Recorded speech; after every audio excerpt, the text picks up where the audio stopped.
The ranch house burned like a funeral pyre against the Texas night. Thomas Rivers stood in the yard watching orange flames devour the last place on earth that connected him to Marcus Hodge. The third name on his list. The second man who would never see another sunrise. Inside the burning structure, Hodge's body lay sprawled across the kitchen floor, a single bullet hole in his chest. Clean. Quick. More mercy than the man deserved. More mercy than Hodge had shown 3 years ago when he helped burn a different house. When he helped kill a woman and a 6-year-old girl who never harmed anyone. Tom's hands didn't shake anymore. Not like they had after the first kill. Samuel Brewer, 18 months ago in an alley in El Paso. Tom had vomited in the street afterward, his body rejecting what his mind had chosen to do. The second kill, Terrence Mack, had been easier. A fight outside a saloon in Amarillo that ended with Mack's skull cracked against a hitching post. Tom told himself it was self-defense. Told himself Mack drew first. He wasn't sure anymore if that was true.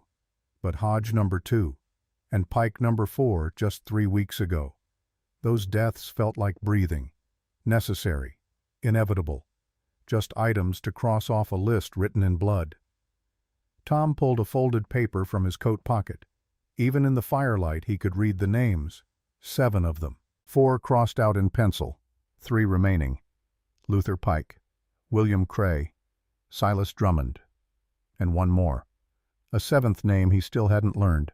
The specialist, the cleaner, the ghost. The heat from the burning house pushed against his face like a physical thing. Tom stepped back, his boots crunching on the dry Texas earth. No one would come. Hodge's ranch sat 15 miles from the nearest town, and his neighbors had learned long ago not to ask questions about the screams that sometimes carried on the wind. Tom walked to his horse, a patient gray mare he'd bought in Tucson. She didn't spook at fire anymore. She'd seen too much in the past 3 years. They both had. He mounted and turned her east away from the flames, away from another ghost added to the collection that followed him. Somewhere ahead, Luther Pike was running. Pike knew Tom was coming. They always knew eventually. Word spread in certain circles, whispers in saloons and gambling halls. Thomas Rivers is hunting. Thomas Rivers doesn't stop. The ride to Tucson took 4 days. Tom stopped only when the horse needed rest, sleeping in short bursts that never quite reached dreams. When he did sleep, he saw them. Annabelle, his wife, her dark hair spread across the porch where they'd found her. Lily, his daughter, still clutching the rag doll he'd bought her for her 5th birthday. The Army had ruled it a Comanche raid. Quick investigation. Closed case. The bodies were buried before Tom even made it back from his patrol. His commanding officer had gripped his shoulder with false sympathy and said the words that ended Tom's military career. These things happen on the frontier rivers. The savages don't discriminate. Your family was in the wrong place at the wrong time. But Tom had seen the boot prints in the blood. Cowboy boots, not moccasins. He'd found a button from a Union coat in the ashes. And he'd found something else. A spent cartridge from a Henry rifle, the kind Comanches didn't carry. He'd started asking questions.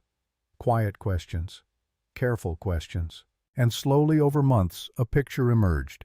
7 white men, disguised as Indians, paid by someone with money and a grudge. Paid to kill Thomas Rivers for the sin of telling the truth. 2 years before the attack, Tom had been asked to testify in a military inquiry. A contractor named Cyrus Haltman was under investigation for embezzlement, millions in Army funds disappearing into private accounts. Tom, as a scout, had discovered a ledger during a routine supply inspection. He'd turned it over to his commanding officer. He'd thought he was doing his duty. The inquiry had arrested Haltman, seized his assets, destroyed his empire, and Haltman from his cell in a military prison had hired 7 men to make Tom Rivers understand the cost of honesty. But Tom hadn't been home that night. He'd been 30 miles away tracking a deserter through the hill country. By the time he saw the smoke and rode back, it was over. Annabelle and Lily were already gone. The 7 men had vanished like smoke. It took Tom 6 months to find the first name. Samuel Brewer, a drifter who'd gotten drunk in a El Paso brothel and bragged about a job he'd done disguised as an Indian.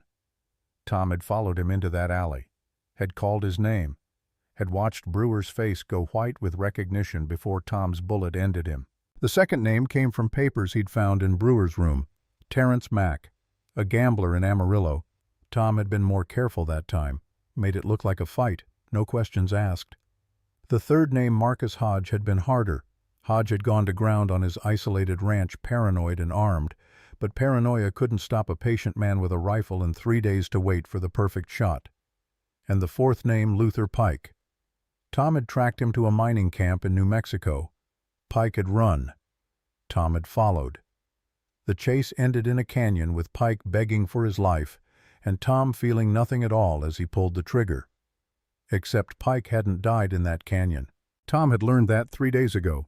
Tucson sprawled across the desert like a collection of sun-bleached bones. Tom rode in at midday, the September heat pressing down like a physical weight. He went straight to the telegraph office on Congress Street, a narrow building squeezed between a hardware store and a saloon. The clerk, a thin man with ink-stained fingers, recognized him. Tom had been sending and receiving telegrams from this office for 6 months. The clerk never asked questions. He just took Tom's money and handed over the messages. "Came in this morning," the clerk said, sliding a yellow paper across the counter. "From your friend in Santa Fe." Tom unfolded the telegram. The words were brief, coded in a way only he and his informant would understand. "Witness confirmed. Stop Target 5 alive. Stop heading White Mountains with Apache guide. Stop 48 hours ahead. Stop." Tom read it twice. His hand tightened on the paper, crumpling the edges. Luther Pike. Alive. The man he'd shot 3 weeks ago in that New Mexico canyon. The man who'd fallen into the ravine and disappeared into the darkness. Tom had assumed the fall finished what the bullet started. He'd been wrong. "Need to send a reply?" the clerk asked. "No." Tom folded the telegram and put it in his pocket. "I need information. There's an Apache guide who works out of Tucson. Woman, half Irish. Best tracker in the territory. You know her?" The clerk's eyes flickered with recognition. "Anna Rowanhorse. Yeah, I know of her. Doesn't work for white men much anymore. Not since the Troubles." "What troubles?" "Her mother was killed in a relocation incident couple years back. Soldiers got rough. Things went bad. Anna blames the Army. Blames all of us, really. She only guides for Apache clients now. Keeps to herself otherwise." Tom nodded slowly. "Where can I find her?" "She's got a place east of town. Old trading post near the Relito Creek. But like I said, she won't work for you. Not for any price." "I'll take my chances." Tom dropped coins on the counter. "One more thing. You ever hear of a man named Josiah Webb?" The clerk's face went carefully neutral. "Might have. Why?" "He's an old friend. Sends me information sometimes. Helps me track people." "That's so." The clerk's tone was flat. "Well, if Webb's your friend, you don't need my help finding him. Man like that, he finds you when he wants to be found." Tom studied the clerk's face for a long moment, reading the fear beneath the practiced neutrality. "You scared of Webb?" "I'm scared of anyone who makes a living hunting men." The clerk met Tom's eyes. "Present company included." Tom left the telegraph office and walked his horse through Tucson's dusty streets. The town had grown since his last visit. New buildings, new faces, new people trying to carve lives out of unforgiving land. He wondered how many of them would still be here in 5 years, how many would end up as names on someone else's list. He found Josiah Webb in a cantina near the old Presidio.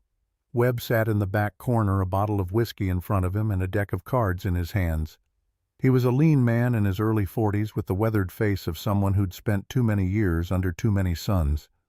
He wore a black coat despite the heat, and his eyes never stopped moving, cataloging every person who entered and exited the room.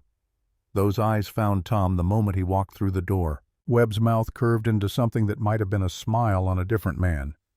"Rivers," Webb said as Tom approached his table. "Right on time. You get my telegram."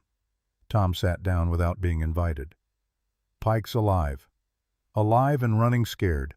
My source in Santa Fe says he's heading into Apache country. Hired himself a guide, plans to cross into Mexico and disappear. Who's the guide? Woman named Anna Roanhorse, half Apache, half Irish, best tracker in 3 territories. If Pike hired her, he's serious about vanishing. Tom poured himself a drink from Webb's bottle. The whiskey burned, going down sharp and real. How do I find her? Trading post east of town. But you won't hire her. She doesn't trust white men, especially not Army types. I'm not Army anymore. You still look like you are, walk like you are, talk like you are.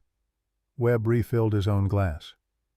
Anna Roanhorse lost her mother to soldiers 2 years back. Shot during a relocation that went bad. Girls got reasons to hate our kind. Everyone's got reasons. Tom set down his glass. I need to catch Pike before he reaches Mexico. That means I need a guide who knows Apache territory. If she's the best, I'll hire her. If she says no, I'll follow Pike on my own. Webb studied him with eyes that had seen too much death to be surprised by anything. You've killed 4 men in 3 years, Tom. When does it stop? When they're all dead. And then what? Tom didn't answer. He didn't have an answer. The question implied a future beyond the list, and he'd stopped imagining futures the day they put Annabelle and Lily in the ground. Webb pulled a second telegram from his coat and slid it across the table.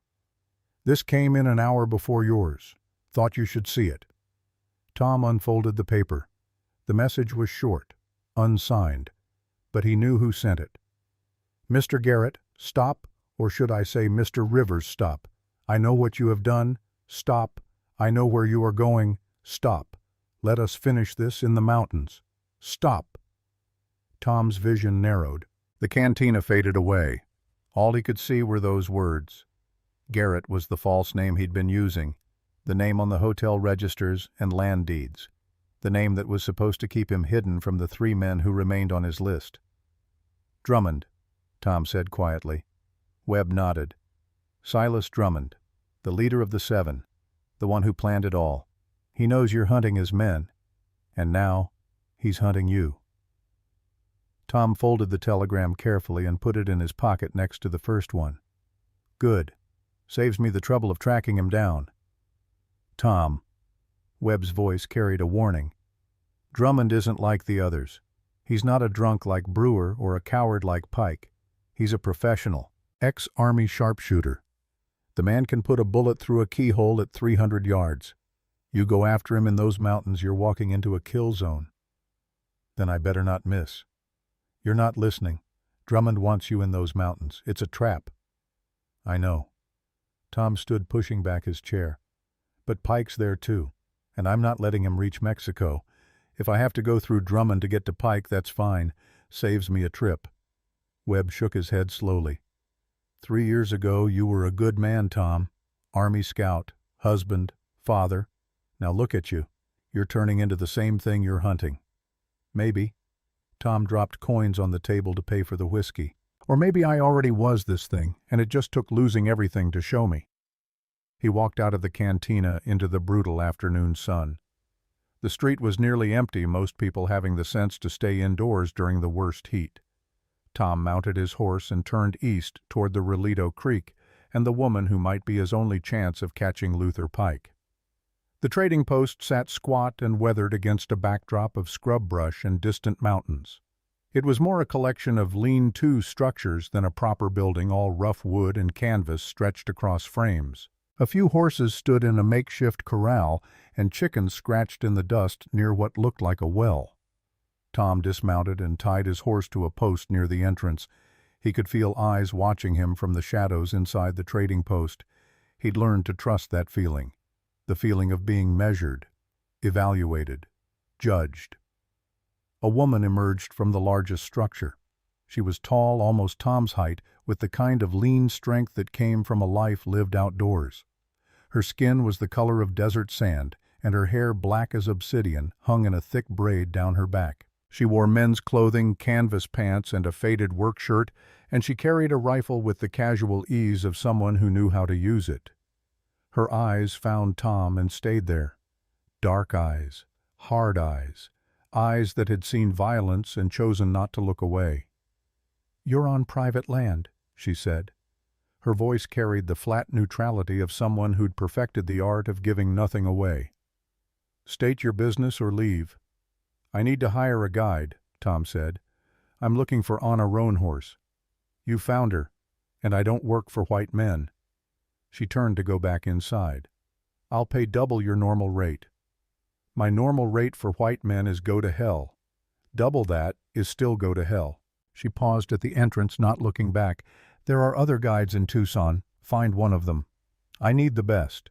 I hear that's you." Flattery won't change my answer. Now she did look back, and there was something dangerous in her expression. "I know who you are. Word travels. Thomas Rivers, the man who's been killing his way across the territory for 3 years. Whatever you're hunting now, I want no part of it." Tom stepped closer, careful to keep his hands visible and away from his weapons. "The man I'm hunting killed my wife and daughter. He's heading into Apache territory to hide. If he makes it to Mexico, I'll never find him. I need someone who knows those mountains. Someone who can track him. Plenty of men can track. Hire one of them. I need someone who can track in Apache country without getting killed by Apache scouts. That's you." Anna's eyes narrowed. "What makes you think I care about your dead family? White soldiers killed my mother.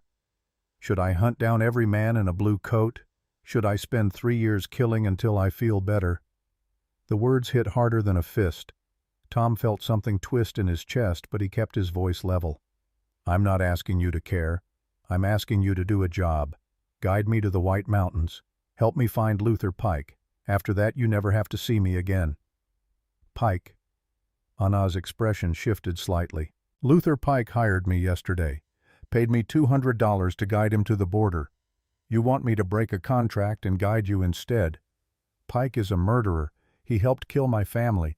He's using you to escape justice." "Justice?" Anna laughed, but there was no humor in it. "White man's justice.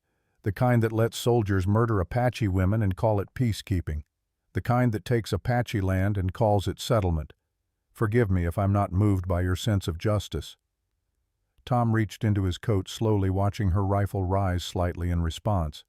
He pulled out a folded leather journal and held it up so she could see it wasn't a weapon. "Before I became a scout, I worked investigations for the Army. Part of my job was keeping records. This is a ledger I copied from an Army contractor named Cyrus Haltman. He's the man who hired Pike and 6 others to kill my family. But Haltman didn't just steal from the Army. He also profited from Apache relocations." He opened the ledger to a marked page and held it out. Anna hesitated, then stepped close enough to see. Her eyes scanned the entries. Tom watched her face as she read, watched the recognition dawn. "This date," she said, pointing to an entry, 2 years ago, February. Payment to military personnel for resolving Apache conflicts in the Tucson region. $5,000. 3 days before soldiers relocated a band of Apaches from their traditional land. 3 days before your mother was killed." Anna's hand tightened on her rifle. "How do you know about my mother?" "I know about a lot of things. I know Haltman paid soldiers to create incidents, to make Apaches look dangerous so the government would authorize relocations. He profited from every acre of Apache land that got opened to white settlement. Your mother wasn't killed because she resisted relocation. She was killed because her death justified taking her land." Anna stared at the ledger for a long time. When she finally looked up, her eyes were different. Still hard, still dangerous. But now there was something else there too. Something that looked like recognition. "You're saying Pike worked for the man who got my mother killed?" "Pike worked for Haltman. So did the soldiers who pulled the trigger. They're all part of the same machine, the same system that values land over lives." "And you want revenge." "I want justice. There's a difference." "Is there?" Anna handed back the ledger. "You've killed 4 men Rivers. You're planning to kill 3 more. That's not justice. That's revenge dressed up in righteous clothes." Tom put the ledger away. "Maybe you're right. Maybe I stopped being able to tell the difference somewhere between the second and third kill. But here's what I know for certain. Luther Pike helped burn my house with my family inside. He helped dress it up to look like an Indian raid. He profited from their deaths and then ran when I came looking for answers. If that doesn't deserve punishment, nothing does." Anna was quiet for a long moment. Then she said, "Pike told me he was running from a false murder charge. Said he was innocent. Said vengeful enemies were framing him. Pike is a lot of things. Innocent isn't one of them." "How do I know you're not lying? How do I know you're not the monster and he's not the victim?" Tom met her eyes. "You don't. You have to decide who to believe. The man who paid you $200 and fed you a story, or the man who showed you proof that connects Pike to the death of your mother?" Anna looked away toward the mountains in the distance. The sun was starting to set, painting the sky in shades of orange and red. When she spoke again, her voice was softer. "If I do this, if I guide you, I want more than money. I want the truth, all of it, every name in that ledger, everyone who profited from my mother's death. Deal. And I want to be there when you question Pike. I want to hear him admit what he did." "You'll be there." Anna turned back to him. "Pike left this morning. He took the northern route into the mountains. He's got 12 hours head start on us, but he's being careful, moving slow, watching for pursuit. If we ride hard, we can catch him before he reaches the high country. Then we leave now. Not now. Dawn. Riding these trails in the dark is suicide, and I'm not dying for your revenge. We leave at first light. That gives us both time to prepare." She paused. "There's a room behind the trading post. You can sleep there. I'll wake you before sunrise." Tom nodded. He started to turn toward his horse, then stopped. "Why are you doing this? Really? Is it the ledger?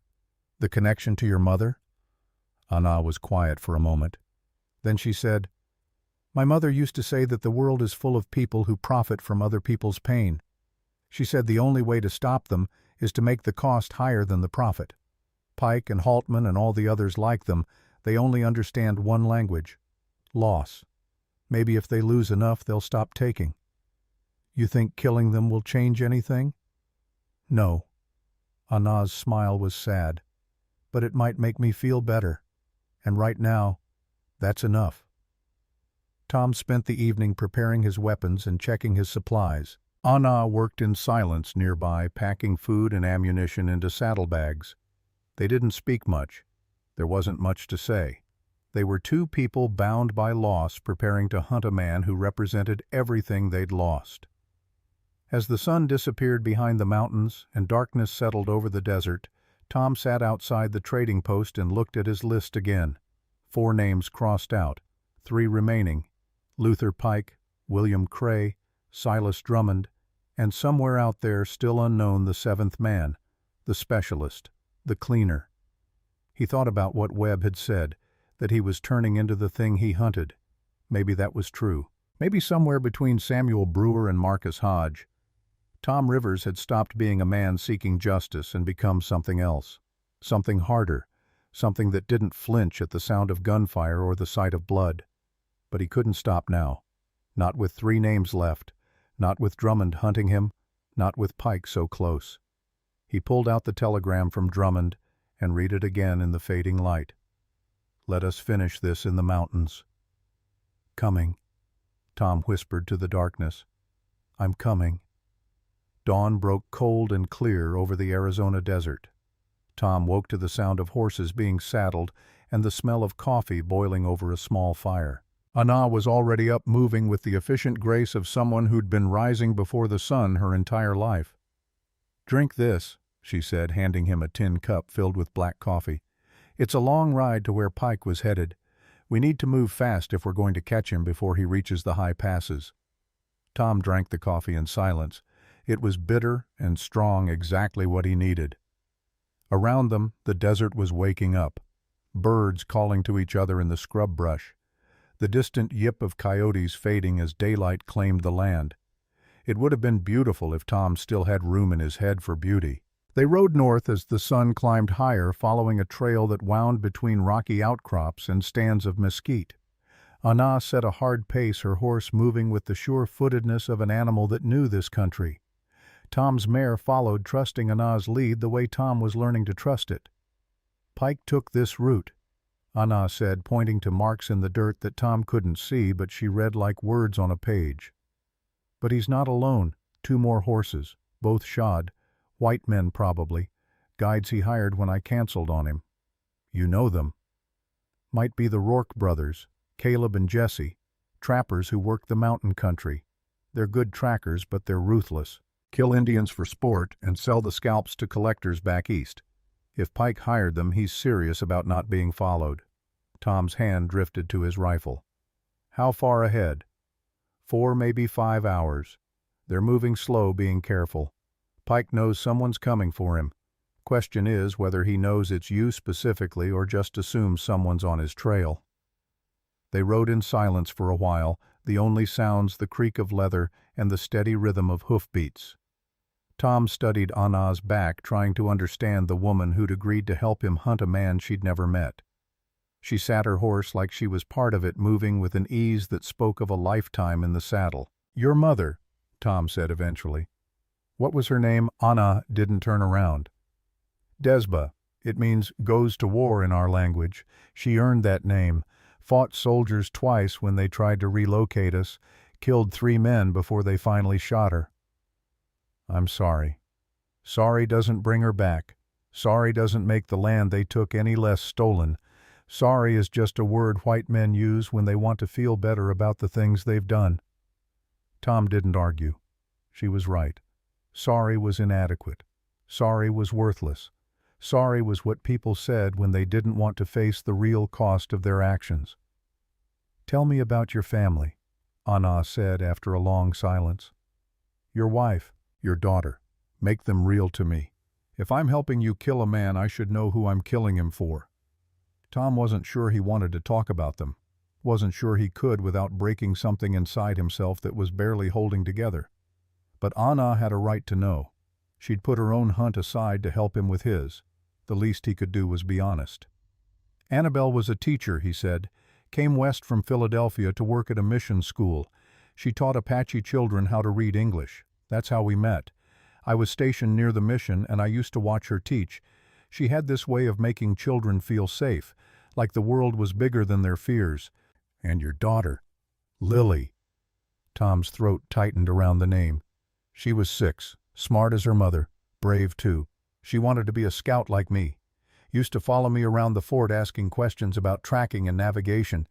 I taught her how to read signs in the dirt, how to tell direction from the stars. She learned fast." "How did they die?" Tom was quiet for a long time. When he finally spoke, his voice was flat, emotionless. It was the only way he could get through it. "I was 30 miles away tracking a deserter. Got word late that night that something was wrong. Rode back as fast as I could, but I was too late. House was still burning when I got there. Found Annabelle on the porch. She'd been shot trying to run outside. Found Lily inside hiding in a closet.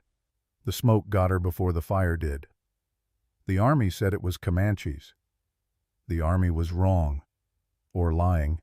I found boot prints. Found a button from a Union coat. Found evidence of white men disguised as Indians. But my commanding officer didn't want to hear it. Said I was grief-stricken.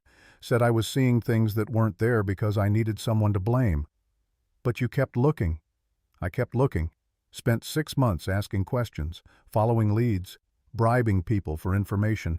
Finally found a drunk in El Paso who'd been part of it.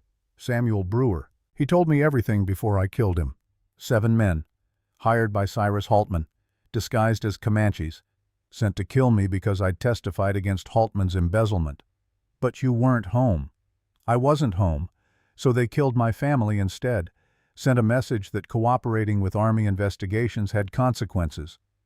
Anna guided her horse around a pile of rocks, then looked back at Tom. "And now you're hunting all 7. 4 down, 3 to go. What happens when you kill the last one?"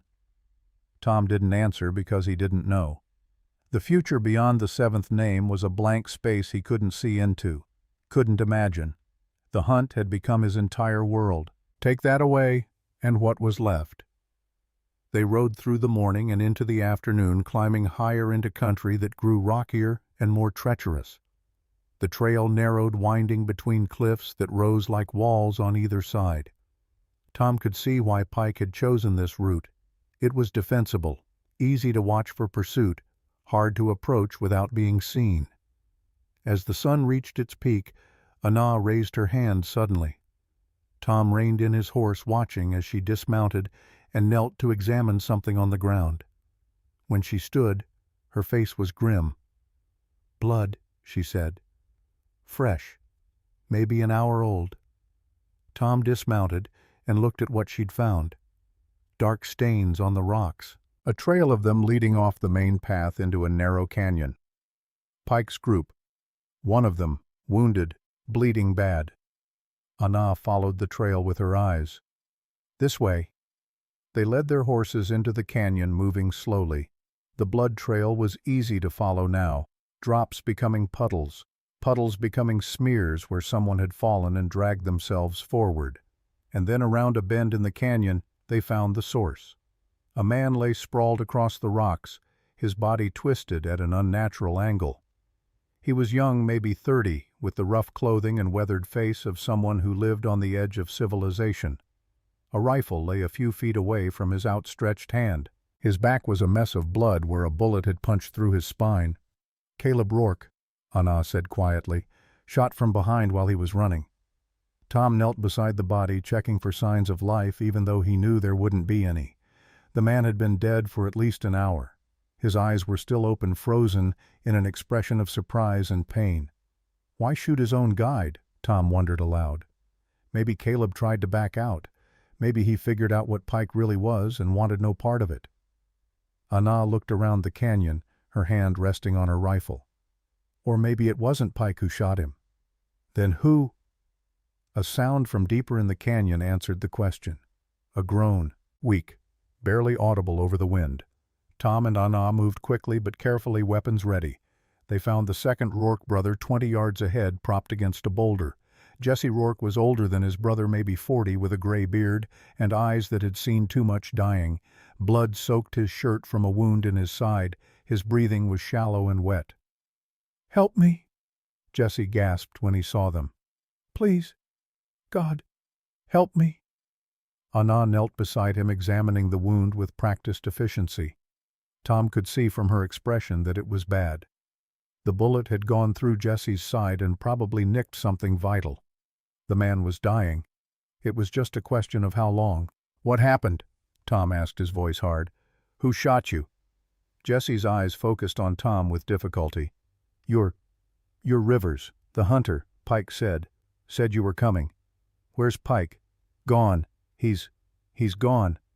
Jesse coughed and blood flecked his lips. "But it wasn't him who shot us." Tom felt ice crawl down his spine. "Then who?" "Army man, older, 40s, scar on his face." Jesse's breath rattled in his chest. "He was waiting, in the rocks, shot Caleb first, then me. Would have finished me, but he wanted me to give you a message." "Drummond," Tom said. Jesse nodded weakly. "Said to tell you. Said he's already here. Said he's been waiting, the whole time." His hand gripped Tom's arm with surprising strength. "Said this is his hunting ground now. Said you're the prey." "Where did he go?" "Higher, into the mountains. He's hunting Pike too. Wants to kill him before you can." Jesse's grip loosened. His eyes started to lose focus. "He's not human. The way he smiled when he shot Caleb. Like it was sport." "Jesse." Anna leaned close, her voice urgent. "How many men does Drummond have with him?" 8. Maybe 10. All soldiers? Or used to be?" Jesse coughed again, harder. "You can't beat them. Too many. Too good." Tom stood, his mind racing. Drummond hadn't just come to hunt him. He'd come to eliminate Pike too. Probably worried that Pike would talk if Tom caught him.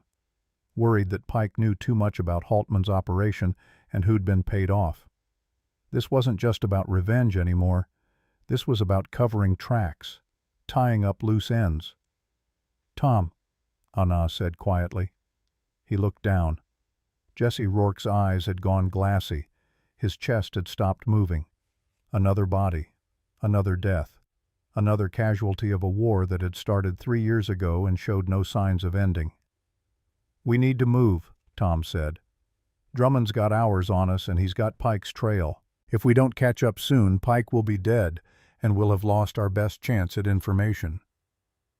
"Information about what?" Anna stood wiping her bloody hands on her pants. "Pike's just one name on your list. Why does it matter if Drummond kills him instead of you? Because Pike knows things. He knows who the 6th man is, William Cray, and he might know who the 7th is, the specialist, the one I haven't been able to identify. If Drummond kills Pike, I lose that information. I'll be hunting blind." Anna studied him for a long moment. "You really think you can kill them all, don't you? All 7 men, no matter what it costs?" "I don't have a choice." "Everyone has a choice, Rivers. You're choosing revenge. Own it." They left the Rourke brothers where they'd fallen. There was no time for burial. And even if there had been, Tom wasn't sure he would have bothered. The brothers had killed Apaches for sport, sold scalps like trophies. They'd earned their deaths even if Drummond was the one who delivered them. The trail led higher into the mountains. The air grew thinner, colder. Pine trees replaced the desert scrub, and the ground became treacherous with loose rocks and hidden drop-offs. Anna navigated it all with the confidence of someone who'd walked these paths since childhood. As the sun started to sink toward the western horizon, painting the sky in shades of orange and purple, they found signs of a camp. Trampled grass, the remains of a small fire, and more blood. "Pike stopped here," Anna said, reading the signs. "Rested his horse, built a fire. He doesn't know Drummond is behind him yet. He's still moving like someone who has time." "How far ahead?" "Mile, maybe 2. We're close." They didn't build a fire that night. Too risky with Drummond's men somewhere in these mountains. Instead, they ate cold rations and took turns keeping watch. Tom took the first shift, sitting with his back against a tree and his rifle across his knees. The mountains at night were a different world. Sounds carried strangely. Every snap of a branch could be a deer or a man. Every shadow could hide a threat. Tom had spent years learning to read these signs, but Drummond's presence changed everything. He wasn't hunting prey anymore. He was prey being hunted. When Anna took over the watch, Tom tried to sleep, but every time he closed his eyes he saw Jesse Rourke's bloody face, heard his warning. Drummond's not human. The way he smiled. Tom had killed 4 men, but he'd never enjoyed it, never smiled. Even when the deaths were necessary, deserved, he'd felt the weight of them, the cost. But Drummond was different. Drummond killed like breathing, like it was just another task to complete. Tom wondered if that's what he was becoming, if somewhere between Brewer and Hodge he'd crossed a line he didn't even know was there. If Anna was right, and the difference between justice and revenge was just a story he told himself to sleep at night. He must have dozed eventually because he woke to Anna shaking his shoulder. The sky was still dark, but there was a quality to the air that said dawn wasn't far off. "Voices," Anna whispered. 2 men, maybe 3, half a mile ahead. Tom was instantly alert. He grabbed his rifle and followed Anna as she moved silently through the trees. They'd learned to move together over the past 2 days, anticipating each other's movements. It was the kind of partnership that only formed under pressure, under shared danger. The voices grew clearer as they approached, men arguing in hushed tones. Tom recognized one of them immediately. Luther Pike, the 5th name on his list, the man who'd helped kill his family and then run when the reckoning came. Tom and Anna crept to the edge of a small clearing. In the pre-dawn darkness they could make out 3 figures near a dying fire. Pike was there, a short man with thinning hair and nervous hands. The other 2 were strangers, Apache by their clothing and bearing, guides, Pike must have hired after the Rourke brothers died. I paid you good money, Pike was saying, his voice tight with fear. You can't just abandon me here. One of the Apache guides shook his head. We agreed to take you to the border, but not with army men hunting these mountains, not with the ghost killer following your trail. Ghost killer? Rivers. Thomas Rivers. He is called the ghost killer because he moves like a spirit and leaves only bodies behind. We want no part of his hunt. Pike's face went pale even in the dim light. Rivers. He's here. You're sure? Saw his tracks yesterday. Saw where he found the white trappers you hired. He's close, maybe hours behind. We go now, or we die with you. The second guide nodded in agreement. Your gold isn't worth our lives. Pike pulled a pistol from his belt. His hand shook so badly Tom was surprised he could hold it steady enough to aim. You'll take me to Mexico, or I'll shoot you both right here. The guides looked at each other. Then, moving with a speed that shocked Pike, they disappeared into the trees, just melted into the shadows like they'd never been there.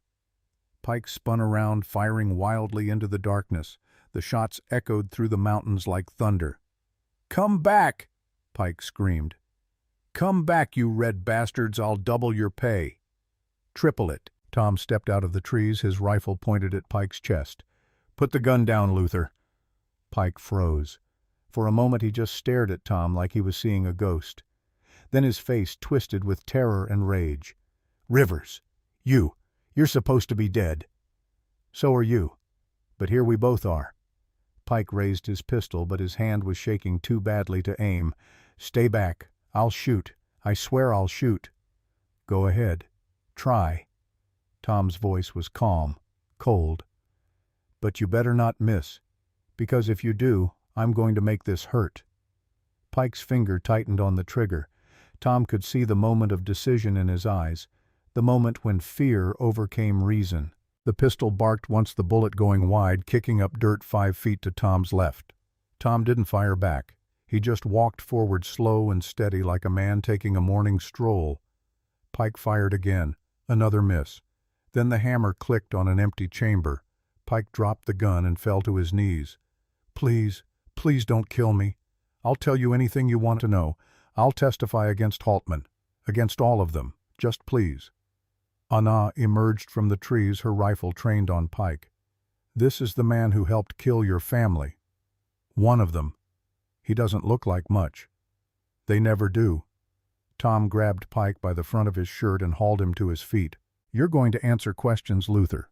And if I think you're lying even once, I'm going to shoot you somewhere that hurts but doesn't kill. Understand?" Pike nodded frantically. Yes.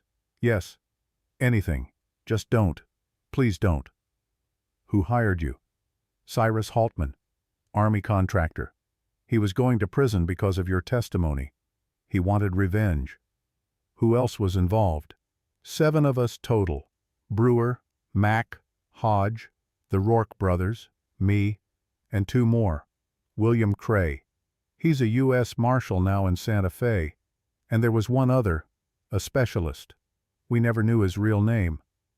"What was his job?"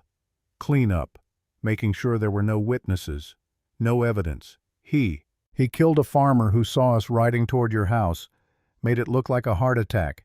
He's good at that, making murders look like accidents." Anna stepped closer. "Who ordered the Apache relocations? Who paid soldiers to kill my mother?" Pike's eyes widened. "That was Haltman, too. He bribed Army officers to create incidents, made it look like Apaches were dangerous. The more Indian troubles there were, the more land the government opened for settlement. Haltman had investors waiting to buy that land cheap and sell it dear. Your mother, she was just in the way." Anna's finger tightened on her trigger. Tom put a hand on her rifle barrel, gently pushing it down. "Not yet. We need him alive." "Why, he just confessed to everything." "Because he can testify against Cray, against the 7th man, against everyone in Haltman's network. Pike dead is just revenge. Pike alive is justice." Pike looked between them with desperate hope. Yes, exactly. I'll testify. I'll tell the courts everything. Just get me somewhere safe and I'll—" The top of Pike's head exploded. One moment he was talking, pleading, bargaining for his life. The next moment his skull was gone, replaced by red mist and brain matter. His body crumpled to the ground like a puppet with cut strings. Tom and Anna dove for cover as the sound of the rifle shot echoed through the mountains. A second shot kicked up dirt where Tom had been standing. A third shattered a tree branch above Anna's head. "Sniper!" Tom shouted. 300 yards, maybe more. Get to the rocks." They scrambled for a cluster of boulders that offered some protection. Tom's mind was racing. That was Drummond. Had to be. No one else could make that shot. No one else would. Pike had been about to reveal everything, and Drummond had silenced him forever. A voice called out from somewhere in the trees. Strong, clear, confident. "Rivers, you wanted to find me, here I am." Tom risked a glance over the boulder. He couldn't see anyone. Drummond was too good for that. He'd be concealed, camouflaged, invisible until he wanted to be seen. "Come out and face me," Drummond continued, "or I'll burn this entire mountainside, flush you out like the vermin you are." "Tom," Anna whispered urgently, "we're pinned down. If we stay here, he can just wait us out. If we run, he'll shoot us in the back." Tom knew she was right. They were trapped, outgunned. Drummond had the high ground and the superior position, and Tom had just lost his best source of information about the remaining men on his list. But Tom had spent 3 years hunting, 3 years learning to think like prey and predator both. He knew something Drummond didn't. Knew it from his years as a scout. Knew it from the Apache guides who'd just abandoned Pike. These mountains belonged to the Apache. And Tom was with someone who knew every trail, every hiding spot, every secret path. "Can you get us out of here?" Tom asked Anna quietly. She nodded.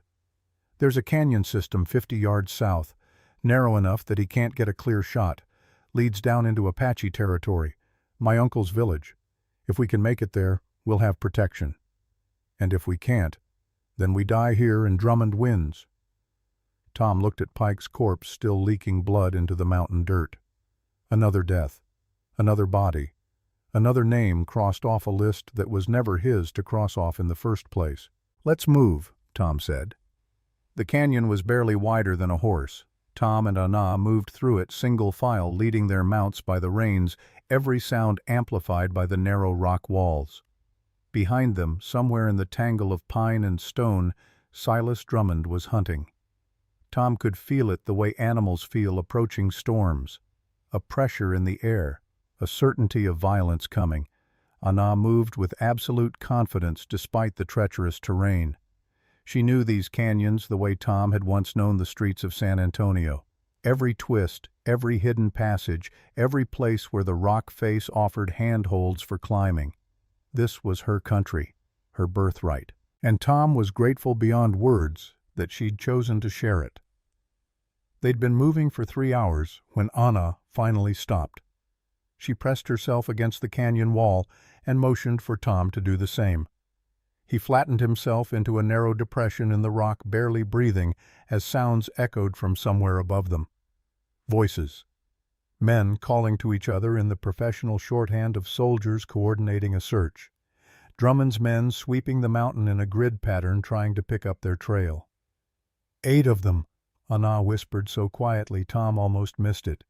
Maybe 9, spread out in a search line. Can they track us through the canyon? Not if we're careful. The rock doesn't hold prints well, but if we make noise, if we dislodge stones, they'll hear it.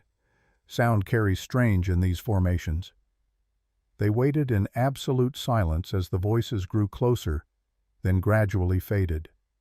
Tom counted to 100 after the last sound disappeared before he allowed himself to breathe normally again. His heart hammered against his ribs. He'd been in combat during the war, had faced Confederate soldiers in open battle. But this was different. This was being prey. This was understanding viscerally what the deer felt when hunters entered the woods. "We need to keep moving," Anna said. "Drummond's smart. He'll realize we're using the canyons eventually. When he does, he'll send men to cut off the exits." They pushed deeper into the canyon system. The walls grew higher, the passage narrower until Tom could touch both sides with his outstretched arms. His horse balked at the confinement, but Ana spoke to it in Apache low, soothing words that seemed to calm the animal more than any English command could have. The sun was directly overhead when they finally emerged from the canyons onto a high plateau. The land opened up suddenly, revealing a vista of mountains rolling away to the horizon. And there, in a sheltered valley perhaps 2 miles distant, Tom could see smoke rising from cooking fires. A village. "My uncle's people," Ana said. "The last free band in these mountains. They've been avoiding the army for 3 years, staying mobile, never settling in one place too long. But this valley has good water and game.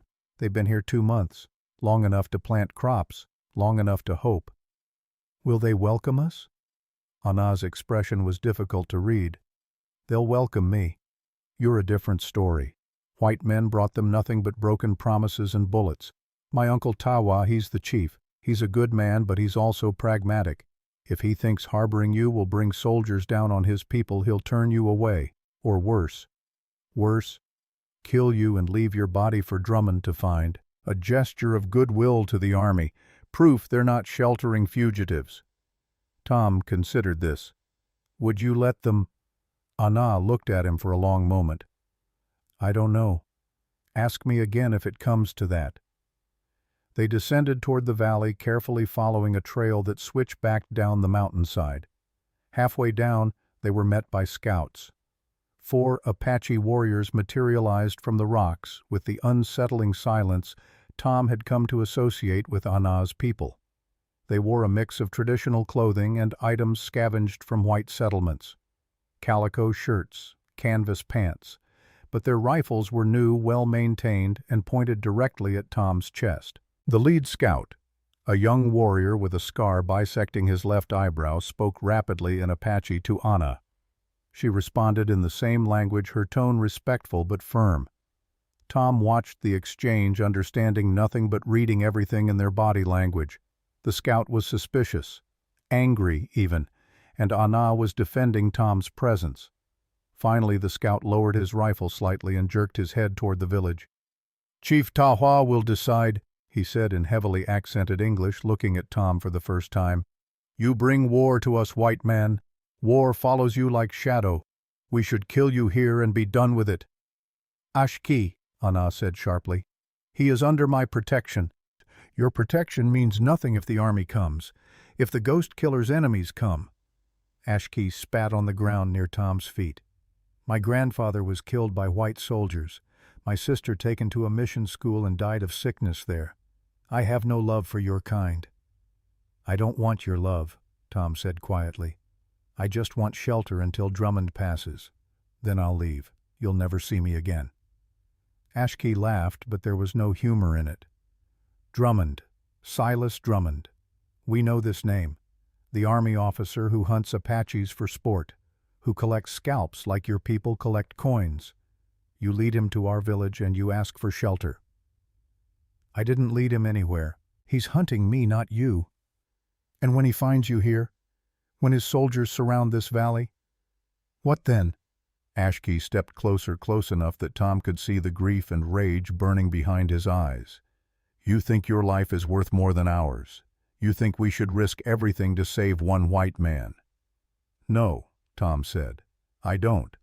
But I think the man hunting me is the same man who killed your grandfather, the same man who profits from your suffering, and I think if you help me survive long enough to kill him, you'll have one less monster in these mountains."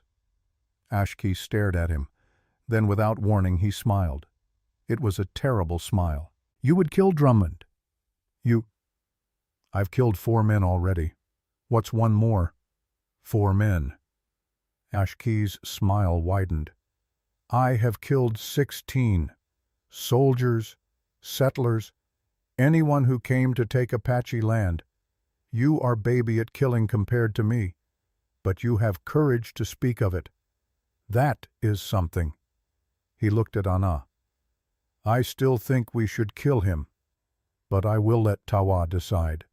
Come." The village was larger than Tom expected, perhaps 50 families living in a mix of traditional wickiups and canvas shelters. Children played in the central area, their laughter carrying on the wind. Women worked at grinding stones and cooking fires. Men repaired weapons and tended horses. It looked peaceful, almost idyllic. But Tom could see the tension beneath the surface, the way everyone stopped to stare as he passed, the way hands drifted toward weapons. This was a community on the edge, one wrong move from scattering into the mountains again. Tawa waited in front of the largest wickiup. He was perhaps 50, with iron-gray hair and a face carved by years of hard decisions. He wore a mix of Apache clothing and white man's vest, a visual representation of the world he had to navigate. When he saw Anna, his expression softened slightly, but when his eyes found Tom, they went cold and hard as winter stone. Anna spoke to him in Apache, a long explanation that Tom could only guess at. Tawa listened without interruption, his face revealing nothing. When she finished, he was silent for a long time. Then he spoke his English, careful and precise. "My niece says you hunt the man who killed your family. She says this man, Luther Pike, worked for the contractor who paid soldiers to kill her mother, my sister. She says you showed her proof of this." "I did," Tom said. "And now Pike is dead, shot by Drummond before he could confess his crimes to your white man's law. So you have no proof, no witness, nothing but your word and your revenge." "That's right. And you ask me to shelter you while Drummond and his soldiers search these mountains. You ask me to risk my people's safety for your personal war. I'm asking for 1 day, maybe 2, just until Drummond moves his search elsewhere. Then I'll leave." Tawa's eyes narrowed. "And go where? Back to hunting the men on your list, back to killing until someone kills you. If that's what it takes." "You are a fool, Thomas Rivers. Revenge is a fire that consumes the one who carries it. I have seen many men burn themselves to ash chasing ghosts." "Then let me burn. But don't let Drummond find me here. If he does, he'll use it as an excuse to attack your village, to claim you're harboring a fugitive. I've seen how the army works. They need excuses to justify the things they want to do anyway." Tawa studied him for a long moment. Then he said something in Apache that made several of the gathered warriors shift uncomfortably.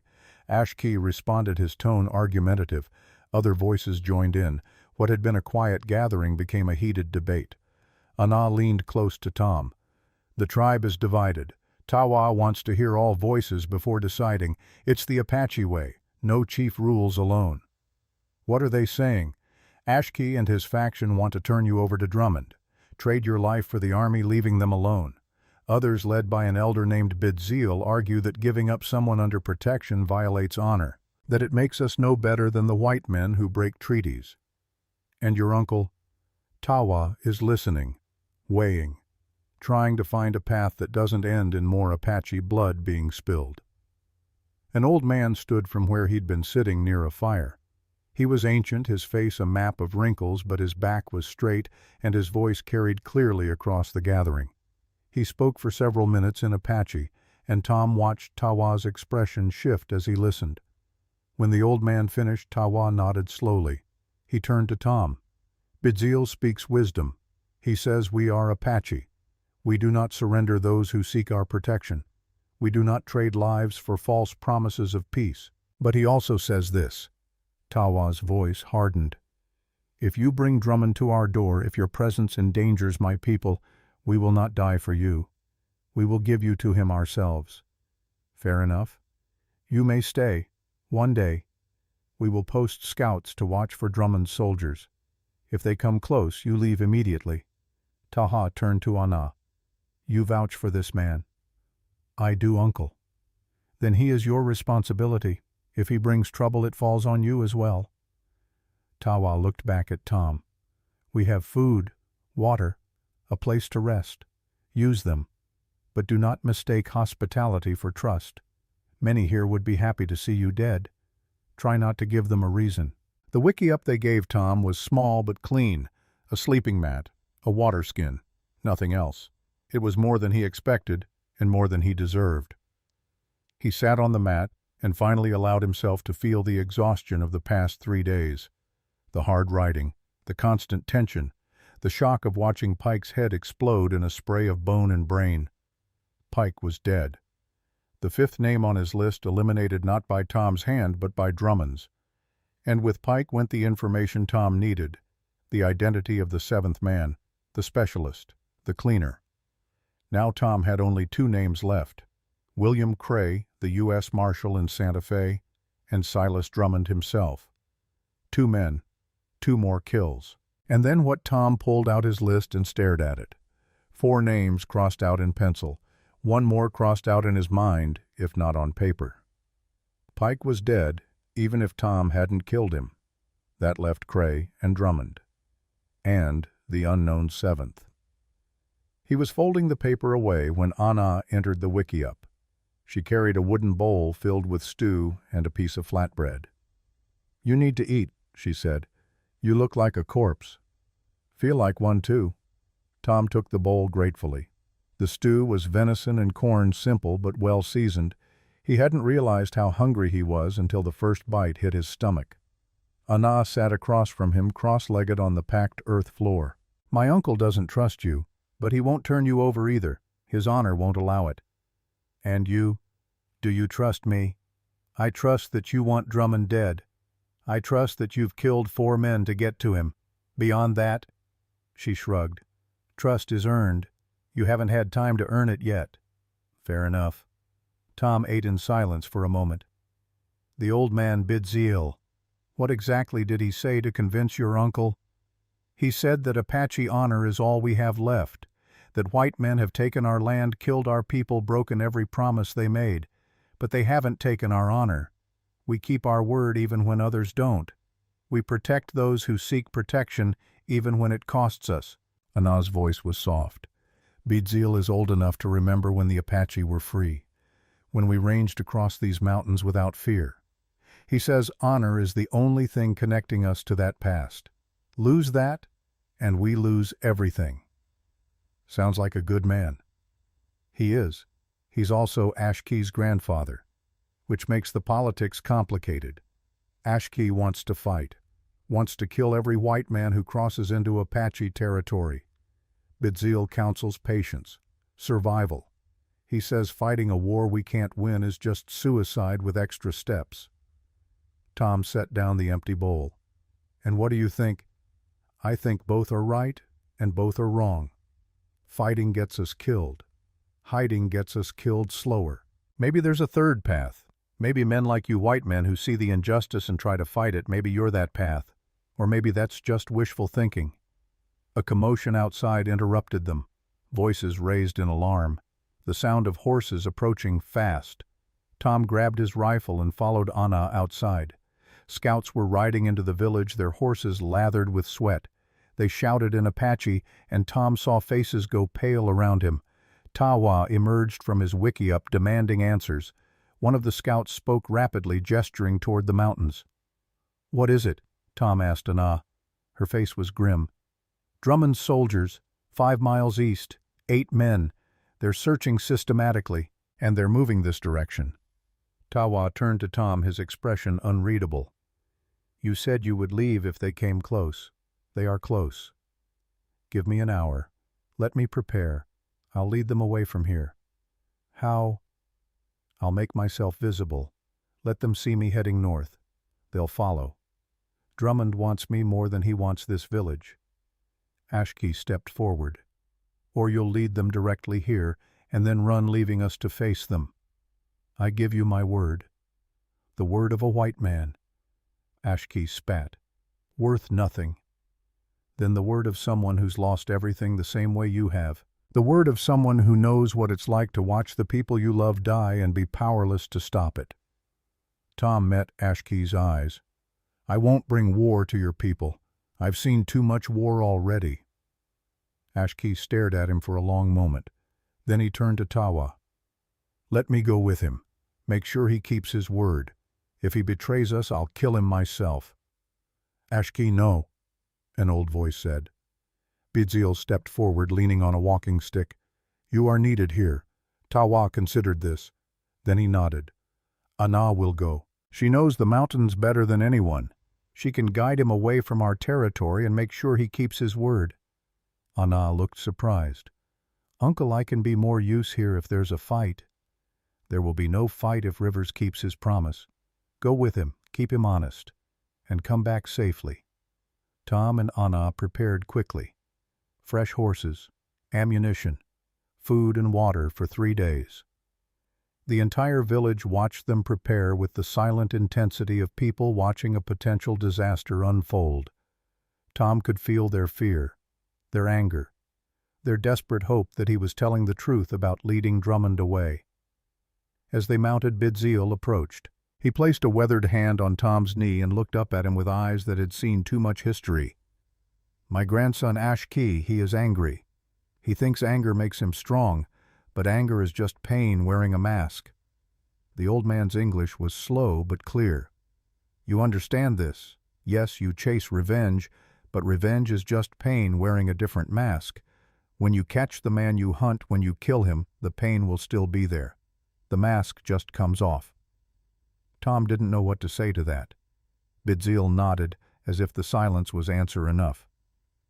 "May your path be clear, Thomas Rivers, and may you find what you're truly hunting for."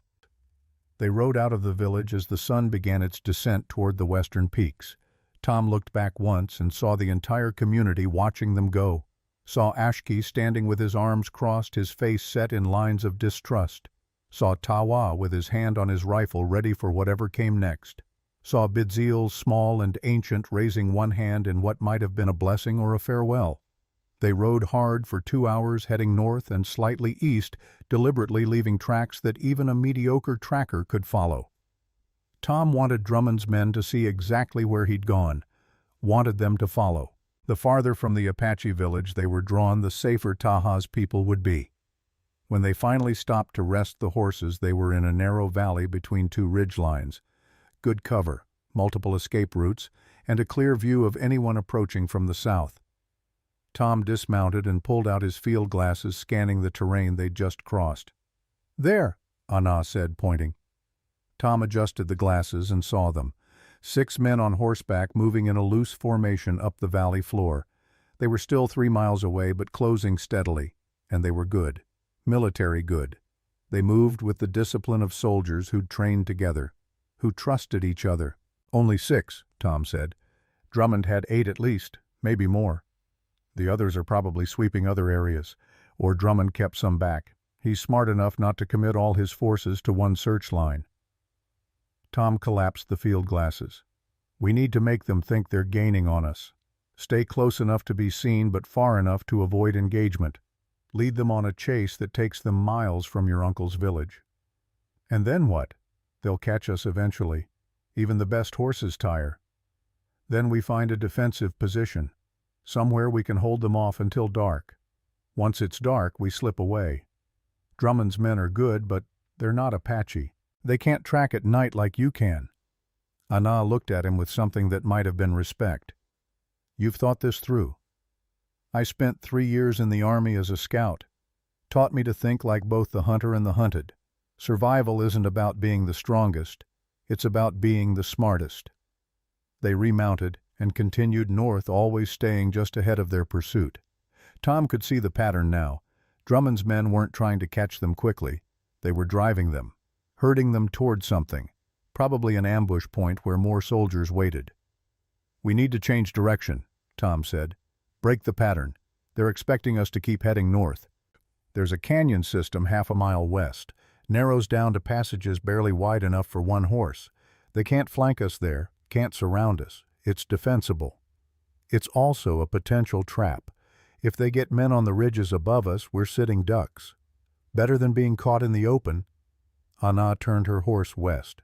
"Trust me, I know these canyons." The canyon entrance was a split in the rock face, easy to miss if you didn't know it was there. They guided their horses inside, and immediately the world changed. High walls rose on either side, blocking out the sun. The air was cooler here, damper. The sound of their horses' hooves echoed strangely off the stone. They'd gone maybe a quarter mile when Tom heard it, a sound that made his blood run cold. Gunfire. Not close, but not far enough either, coming from the south, from the direction of the Apache village. "No," Anna breathed. She pulled her horse around. They went to the village. They weren't chasing us. They were just driving us away so they could attack." Tom grabbed her reins. "Wait. Think. If we go back now, we ride straight into whatever's happening. We don't know how many men, don't know the situation. We'd just be adding 2 more bodies to the count. That's my family down there. My uncle, Bidziel, people I've known my entire life." "I know, but riding back blind helps no one. We need information first, need to understand what we're facing." The gunfire intensified. Tom could hear the distinctive crack of Army rifles now, multiple weapons firing in coordinated volleys, and underneath that the sharper reports of return fire. The Apache were fighting back. Anna's face was anguished. "This is because of you, because we sheltered you.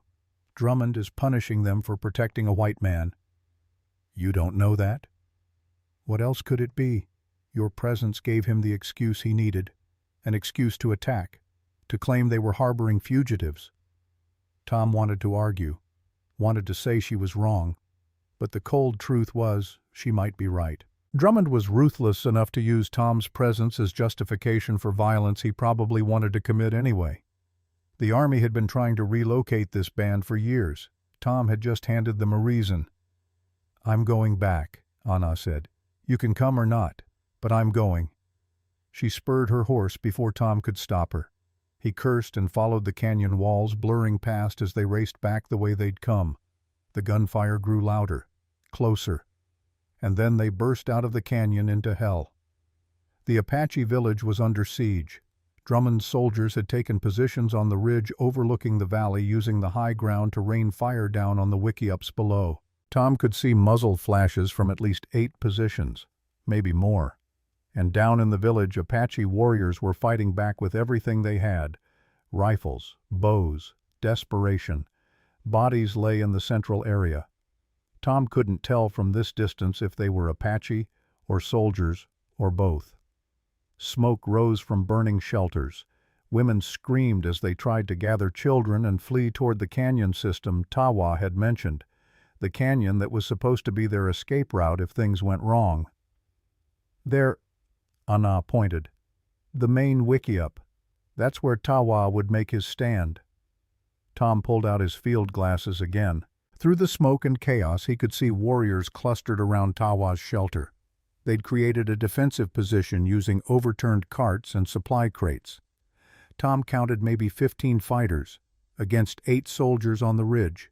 Bad odds, but not impossible. Then he saw movement on the western approach. More soldiers. 4 of them moving in a flanking maneuver designed to hit the Apache defenders from the side while they were focused on the ridge. "They're trying to surround them," Tom said. "Cut off the escape routes. We have to help." "We will, but not by charging in blind." Tom studied the terrain, his military training kicking in despite the chaos. "Those 4 soldiers on the western approach. They're exposed. If we hit them from behind, we can take them out before they reach the village. That evens the numbers, gives your people a fighting chance." Anna looked at him. "You'd risk your life for my people after everything. I brought this on them. I owe them." They circled wide, using the terrain for cover, approaching the 4 soldiers from their blind side. Tom could see them now. Young men barely out of their teens, dressed in Army uniforms.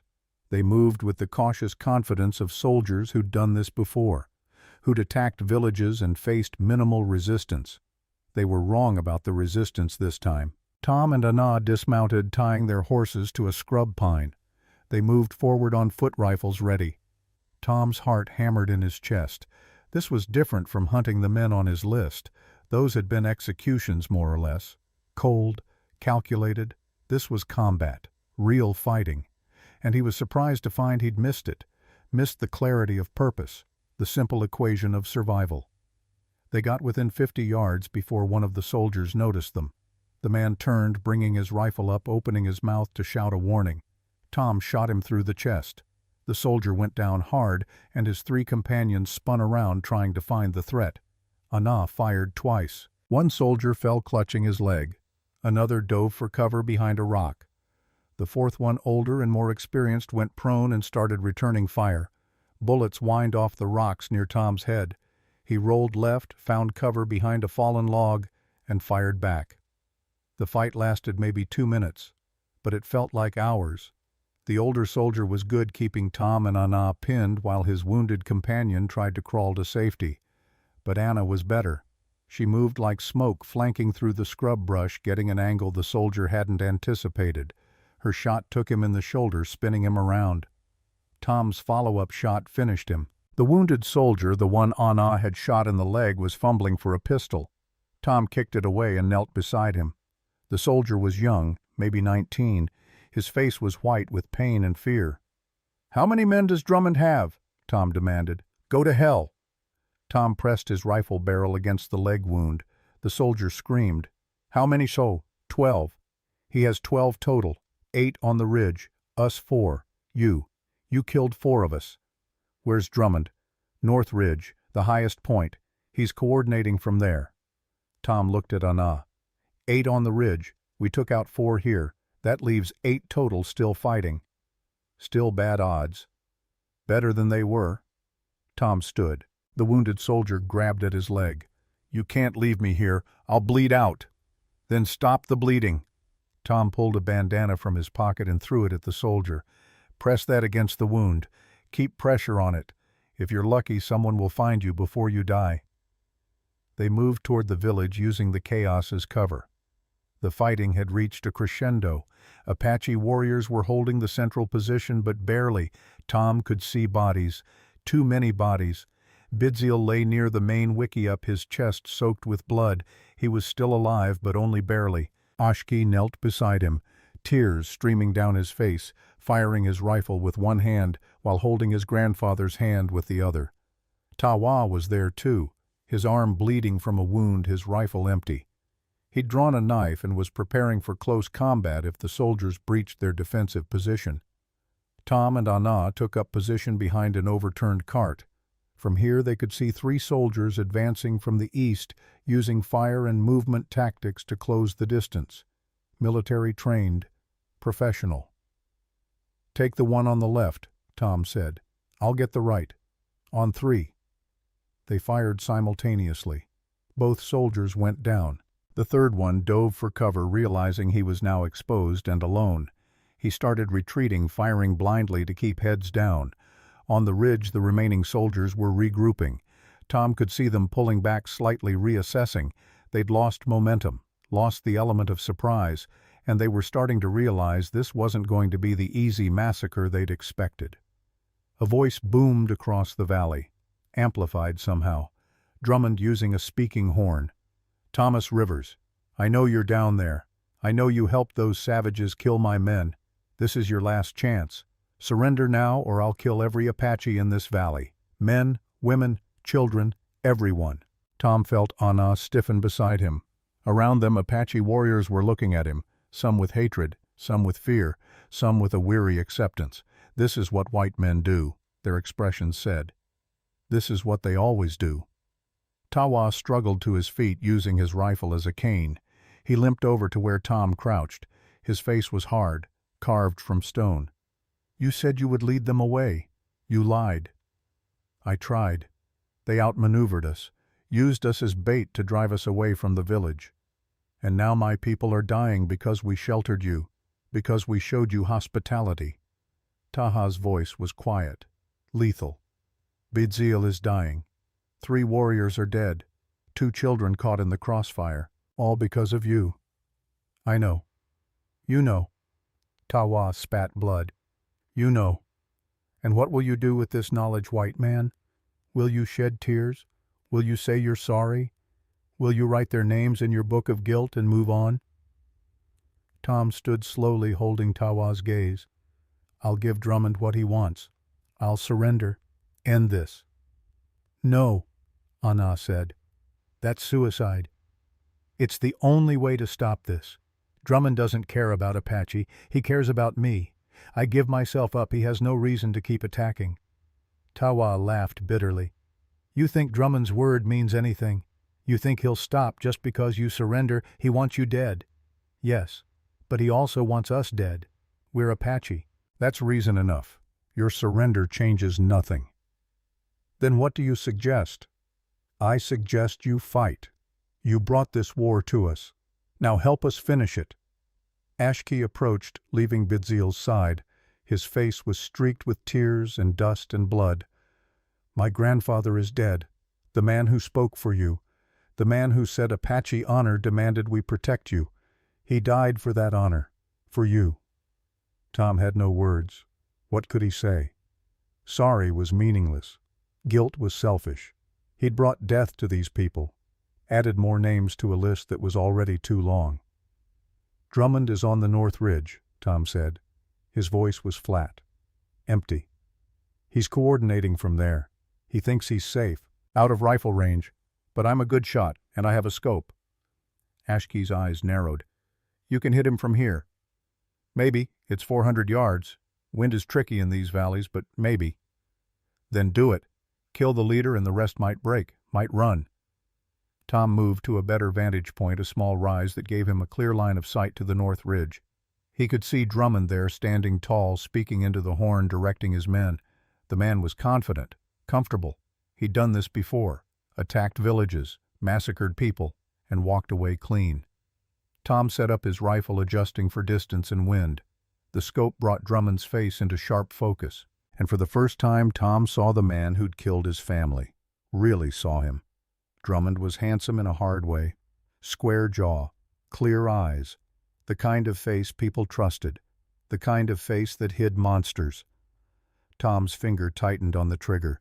He controlled his breathing, waited for the space between heartbeats, the moment of perfect stillness. And then just as he was about to fire, Drummond moved, dropped behind the ridge, like he'd sensed the danger, like some instinct had warned him. Tom cursed and adjusted, waiting for Drummond to reappear, but the man stayed down, and his soldiers, reading his movements, began a coordinated retreat. They were pulling back, disengaging.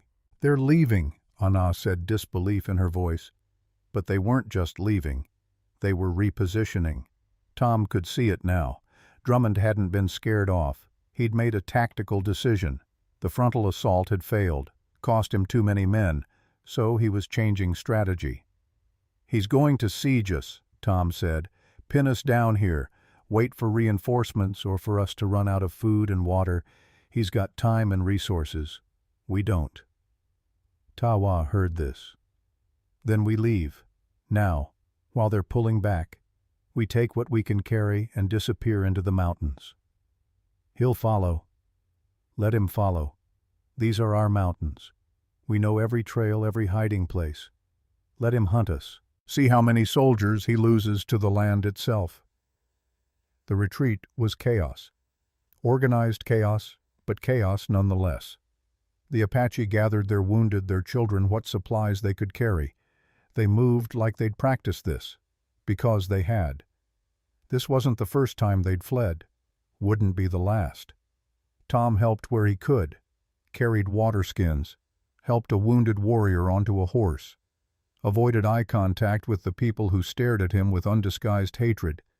He'd earned that hatred, bought it with Bidziel's blood and the blood of the 3 warriors and 2 children who'd died in the fighting. As they prepared to abandon the village, Ashki approached Tom one more time. "You will leave us now. Go your own way. Hunt Drummond or Cray or whoever else is on your list. But you will not stay with us. You bring death, white man, and we have had enough death." "Ashki," Anna started, but her cousin cut her off. "No, Anna, you vouch for him fine, but I will not watch more of our people die for a white man's revenge. He goes, or I will kill him myself." Tom looked at Tawa. The chief's face was unreadable, but slowly he nodded. "Ashki speaks truth. You cannot stay. You have brought too much pain already." "I understand." Tom turned to Anna. "Thank you for everything. I'm sorry it ended like this." Anna's face was torn, loyalty to her people warring with something else, something she didn't want to name. "Where will you go?" "Santa Fe. William Cray is there, the 6th man. I'll find him. Make him talk. Find out who the 7th is. Finish this." "Alone." "I've been alone for 3 years. I'll manage." "Tom." She stepped closer, lowering her voice so only he could hear. "If you go to Santa Fe, Drummond will follow. He knows that's where Cray is. He'll be waiting. It's a trap." "Then I'll spring the trap. What other choice do I have?" "You could walk away, stop hunting, find some other way to live." Tom smiled, but there was no humor in it. "I wouldn't know how." He took his horse and rode out of the valley as the sun began to set. Behind him the Apache village burned, Drummond's parting gift, a message that there was nowhere safe, nowhere the long arm of white authority couldn't reach. Tom rode north, then west, circling wide to avoid Drummond's men. He rode through the night, putting miles between himself and the carnage he'd caused. And with every mile he felt the weight of it. Bidzeal's death, the warriors, the children, added to Annabelle and Lily, added to the men he'd killed, a mountain of ghosts following him wherever he went. Just before dawn, exhausted and numb, he stopped to rest, sat with his back against a tree and pulled out his list one more time. 4 names crossed out. Pike dead by Drummond's hand. That left Cray and Drummond and the unknown 7th. 3 more names, 3 more kills. And maybe then the ghosts would let him rest. But even as he thought it, Tom knew it was a lie. The ghosts would never let him rest. Because the biggest ghost, the one that haunted him worst, wasn't Annabelle or Lily or any of the men he'd killed. It was the ghost of the man he used to be. The good man, the honorable man, the man who'd believed in justice and law and doing the right thing. That man was dead, had been dead since the moment Tom found his family's bodies and decided the law wasn't enough. That man was never coming back. All that remained was the hunter, the killer, the ghost. And ghosts, Tom thought as he closed his eyes, don't rest. They just haunt until someone puts them down. Santa Fe rose from the high desert like a promise of civilization. Adobe buildings the color of sun-baked earth, church bells ringing the hour, streets crowded with merchants and soldiers and families going about the business of living. Tom rode in 3 days after leaving the Apache village, 3 days of hard travel and little sleep, and the normalcy of it all felt like a slap. People here didn't know about Bidzeal, didn't know about the children caught in crossfire or the village burning in the mountains. They lived in a different world, a world where the violence stayed distant, contained, something that happened to other people in other places. Tom tied his horse outside a boarding house on the edge of town. The proprietor, a tired-looking woman in her 50s, barely glanced at him as she took his money and handed him a key. "Room 3, upstairs. No visitors after 10. No drinking in the rooms." "Yes, ma'am." The room was small and plain. Bed, chair, wash basin, window overlooking the street. Tom set his saddlebags down and moved to the window, studying the town below. Somewhere out there was William Cray, U.S. Marshal, 6th name on the list. The man who'd helped kill Annabelle and Lily and then used his blood money to buy a position of authority. Tom had been planning this for months, ever since Pike had mentioned Cray's name before dying. A marshal was different from the other targets. Marshals had protection, authority. Killing one would bring consequences that killing drifters and ranch hands never had. But Tom was past caring about consequences. He washed the trail dust from his face and changed into cleaner clothes. Not clean exactly. Nothing he owned was truly clean anymore, but presentable enough to walk the streets without drawing attention. He needed to scout the town, learn the layout, find out where Cray lived and worked, understand the man's patterns. The marshal's office was easy to find. A solid building near the plaza with iron bars on the windows and a sign declaring it federal property. Tom walked past twice, studying it from different angles. Guards at the door, 2 of them, armed, alert, not the kind of security a small-town marshal usually needed. Cray was expecting trouble, or maybe he always lived like this, always looked over his shoulder. Guilty men learned to be cautious. Tom found a cantina across the plaza and took a table near the window where he could watch the marshal's office. He ordered coffee and beans and waited. Watching was something he'd gotten good at over the past 3 years, the patience of a hunter, the stillness of a man with nothing but time. An hour passed, then 2. People came and went from the marshal's office. Minor complaints, property disputes, the daily machinery of frontier law. And then just after noon, a man emerged who had to be Cray. He was younger than Tom expected, maybe 35. Tall, well-dressed in a suit that must have cost a month's wages, clean-shaven, handsome in an unremarkable way, the kind of man who'd smile at you before putting a bullet in your back. Cray walked with confidence, authority. He nodded to people on the street and they nodded back, respected, trusted. Tom felt bile rise in his throat. This man had helped murder a woman and child, had dressed as an Indian to do it, had profited from their deaths, and now he walked around like a pillar of the community. Tom forced himself to stay seated, to wait. Rushing would accomplish nothing. He needed information first, needed to understand Cray's vulnerabilities before making a move. Cray walked to a restaurant 3 blocks from the marshal's office. Tom followed at a distance, keeping to the opposite side of the street. The restaurant was expensive. White tablecloths, crystal glasses, the kind of place that catered to Santa Fe's elite. Through the window, Tom watched Cray take a table. A waiter brought wine without being asked. Cray was a regular here. Comfortable. Safe. Tom walked away before Cray could notice him staring. He spent the rest of the afternoon mapping the town, learning which streets led where, which buildings had back exits, which alleys were dead ends. A good hunter learned the terrain, learned every escape route and every trap. As the sun began to set, Tom returned to his boarding house. He was climbing the stairs to his room when he saw the door was open, just slightly, an inch, maybe 2. Tom's hand went to his pistol. He approached slowly, pressing himself against the wall, listening. No sound from inside, but someone had been there, or was still there. He pushed the door open with his boot gun drawn, ready for anything. The room was empty, but his saddlebags had been searched, not ransacked. Searched carefully, professionally. Someone looking for something specific. Tom checked his belongings. Nothing missing. His rifle was still under the bed. His spare ammunition still in the bags. Even the money in his coat pocket was untouched. On the bed, arranged carefully where he couldn't miss it, was a folded piece of paper. Tom picked it up, unfolded it, read the message written in neat, precise handwriting. Mr. Rivers, we need to talk. Come to the Sangre de Cristo Hotel, room 207. Come alone. Come unarmed. I'm not your enemy. Yet. Signed, a friend.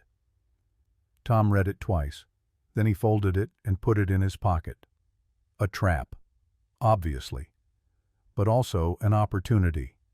Someone knew he was here, knew his real name, knew enough to find his room and leave a message. That someone was either working for Cray or working against him. Only one way to find out which. The Sangre de Cristo Hotel was the finest establishment in Santa Fe. 3 stories of whitewashed adobe with balconies overlooking the plaza. Tom walked in through the main entrance like he had every right to be there. The clerk barely looked up as he crossed the lobby and climbed the stairs to the 2nd floor. Room 207 was at the end of a long hallway. Tom stood outside for a moment listening. Voices inside. 2 people. Maybe 3. He'd been told to come unarmed, but he wasn't suicidal. He kept one hand on the pistol hidden under his coat as he knocked. Come in, Mr. Rivers. It's unlocked. Tom opened the door slowly. The room was spacious, well furnished. A man sat in a chair by the window, silhouetted against the fading light. As Tom's eyes adjusted, he recognized the face. Josiah Webb, his informant, the man who'd been feeding him information for 3 years. Josiah. Tom's hand tightened on his pistol. Didn't expect to see you here. I imagine not. Webb gestured to another chair. Sit, please. We have much to discuss. I'll stand. Suit yourself. Webb poured whiskey from a bottle on the side table. You've been busy since we last spoke. 4 dead men, 1 dead Apache village, Drummond hunting you across half of Arizona. You've made quite a mess. Pike told me about Cray before Drummond killed him. That's why I'm here. I know. I also know Cray is expecting you. Has been for weeks. He's got 8 deputies, all good men, all loyal. You won't get within 100 yards of him without being shot." Tom studied Webb's face. "Why are you telling me this?" "Because I'm trying to save your life. You've been useful, Tom. Your vendetta against Haltman's men has served certain purposes. But going after a U.S. Marshal crosses a line. That brings federal attention, investigations, questions. People I represent would prefer to avoid that attention." "People you represent?" "I'm not just an informant, Tom. I'm a facilitator, a middleman. I work for people with interests, people who'd rather operate in the shadows. Your hunt for revenge has been useful to them. You've eliminated 4 men who knew too much, who could have talked. But Cray is different. Cray is protected." Tom felt the pieces clicking into place. The way Webb always knew where to find his targets. The information that arrived exactly when Tom needed it. "You've been using me. All this time. I thought I was hunting them, but you were pointing me at them like a weapon. Does it matter they're dead either way? Justice is served either way." "Justice?" Tom laughed bitterly. "You don't know the meaning of the word." "Perhaps not. But I know opportunity when I see it. You wanted revenge. I wanted certain problems solved. We helped each other. And now I'm offering you a deal. Walk away from Cray. Leave Santa Fe. Go find Drummond if you want. Finish your personal war with him. But leave the Marshal alone." "And if I don't?" Webb's expression didn't change. "Then you'll die. Cray will kill you. Or his deputies will. Or Drummond will when he catches up. You're good, Tom. But you're not invincible. You've been lucky. That luck won't hold forever." Tom walked to the window and looked out at the plaza below. People moving about their evening routines, lighting lamps, closing shops, living lives that didn't include ghosts and guilt and the weight of too many bodies. "Who's the 7th man?" Tom asked quietly. "The specialist, the cleaner. Pike didn't know his name. Do you—" Webb was silent for a long moment. Then he said, "Yes, I know. Tell me." "Why? So you can add another name to your list? Another impossible target?" Tom turned from the window. "Because I deserve to know. Because Annabelle and Lily deserve to have their killer's name spoken out loud at least once before I put a bullet in him." Webb stood and walked to where Tom stood. They were the same height, the same age. Could have been brothers if you didn't look too close. "The 7th man's name is Josiah Webb," he said quietly. "You're looking at him." The words hung in the air like smoke. Tom's hand moved toward his gun. Webb didn't flinch, just stood there, waiting, almost welcoming it. "You," Tom said. The word came out strangled. "You killed them." "I was hired to make sure there were no witnesses, no complications. Your wife saw Drummond's face when he pulled off his disguise. She could have identified him. The girl, too. They couldn't be allowed to live." Tom's vision narrowed. His hand found his pistol, drew it, pointed it at Webb's chest. "You son of a bitch. You've been helping me this whole time, feeding me information, pretending to be my friend. And you killed them. I did what I was paid to do, same as you do when you pull that trigger, same as everyone does in this world. We're all just following orders, serving masters. The only difference is how we justify it to ourselves. I'll kill you right here. You could try, but then you'd never know the truth. Never know who really ordered it, who paid Haltman, who's been pulling the strings this entire time." Webb's voice was calm, almost gentle. "You think Haltman acted alone. You think a disgraced contractor has the resources to hire 7 men and orchestrate everything that happened. Someone bigger is behind this, Tom. Someone with real power, and I'm offering to tell you who, but only if you make a deal." Tom's finger tightened on the trigger. He could end it right now. Kill Webb. Cross off the 7th name. But Webb was right. There were too many questions, too many pieces that didn't fit. What kind of deal? Help me kill Cray. He's become a liability. He's been skimming from the wrong people, making deals he shouldn't make. He needs to die, but it needs to look like your revenge, Like you found him and killed him before anyone could stop you. That way the people I work for stay clean, and you get justice for your family. You want me to be your weapon again? I want us to help each other, like we've been doing for 3 years. You get Cray, I get the problem solved. Everybody wins. Except Cray. Except Cray. Webb smiled. But you were planning to kill him anyway. This just makes it easier. I know his patterns, his security. I can get you close, get you an opportunity. All you have to do is take the shot. Tom lowered his gun slowly, not holstering it, just lowering it. And after Cray's dead, you'll tell me who really ordered the attack on my family. I'll tell you everything. Names, locations, bank accounts, everything you need to finish this properly. Not just killing the hired help, but cutting off the head of the snake. Tom wanted to refuse, wanted to put a bullet in Webb right now and damn the consequences, but he'd come too far, lost too much. He needed to know, needed to understand why Annabelle and Lily had died, what purpose their deaths had served. How do I know you won't betray me, use me to kill Cray and then kill me? You don't. You have to trust that I'm more valuable to you alive than dead, that I'm the only one who knows the full truth. Webb poured himself another drink. Besides, if I wanted you dead, you'd already be dead. I've had 3 years of opportunities. Tom thought about that. It was true. Webb had known where Tom was going, who he was hunting. He could have warned any of the targets, could have set traps. Instead, he'd helped, guided, enabled. Why? Tom asked. Why help me kill them if you were one of them? Because they were loose ends. Brewer was a drunk who talked too much. Mac was unstable. Hodge was greedy. Pike was a coward. They all knew too much and couldn't be trusted to keep quiet.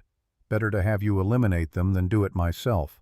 Less connection, less suspicion. And Drummond is different.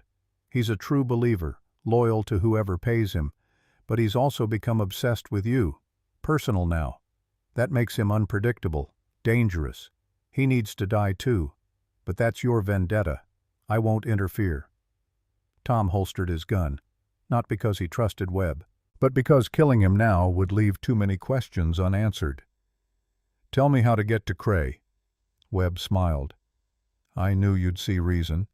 Cray has dinner at the same restaurant every Friday night, 8 o'clock. Always sits at the same table, back corner. Good view of the door. 2 deputies with him, one at the bar, one near the entrance.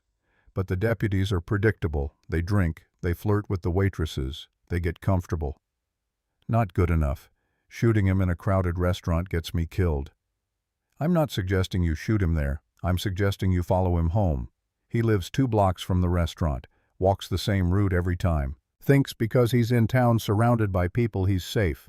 But there's an alley, narrow, dark, between the restaurant and his house. That's your opportunity. His deputies will follow.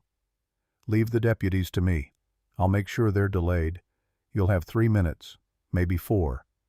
Enough time to do what needs doing. Tom walked to the door, stopped with his hand on the knob. After Cray's dead, after you tell me who ordered it. What then? You expect me to just walk away, forget that you killed my family? Webb's expression was unreadable. I expect you to do what you've been doing for 3 years. Hunt, kill, take revenge. But maybe when you know the whole truth you'll realize revenge is bigger than me, bigger than 7 hired men. Maybe you'll aim higher.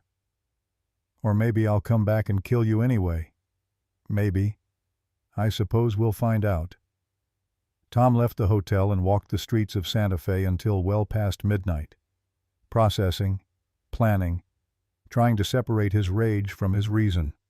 Webb had killed Annabelle and Lily, had looked them in the face and pulled the trigger, and Tom had been working with him for 3 years, taking his information, trusting his guidance. The irony was almost too much to bear. But Webb was right about one thing. There was something bigger here, some pattern Tom couldn't quite see. Haltman was in prison, broke, powerless. He couldn't have been funding 7 men for 3 years. Someone else was paying, someone with resources, with reach. Tom needed to know who, needed to understand the full scope of what had been done to him and why. Only then could he truly finish this. Friday came. Tom spent the day preparing, checking his weapons, planning escape routes, making peace with the possibility that this might be his last day alive. If Webb was lying, if this was all an elaborate trap, Tom would die in that alley tonight. He'd made his peace with death a long time ago. At 7:30, Tom positioned himself in a doorway across from the restaurant. He watched Cray arrive exactly at 8, watched the two deputies take their positions, watched the casual confidence of men who thought they were untouchable. Tom waited. Patience, the hunter's greatest virtue. 9:30. Cray finished his meal, stood, shook hands with someone Tom didn't recognize. The deputies moved to flank him as he exited the restaurant. They started walking toward Cray's house. Same route, same pattern. Tom followed at a distance, staying in shadows, moving when they moved, stopping when they stopped. The alley was exactly where Webb said it would be, narrow, dark. A shortcut Cray used because it saved him 30 seconds of walking, 30 seconds that would cost him his life. Tom slipped into the alley ahead of them, found a recessed doorway that offered concealment, drew his pistol, waited.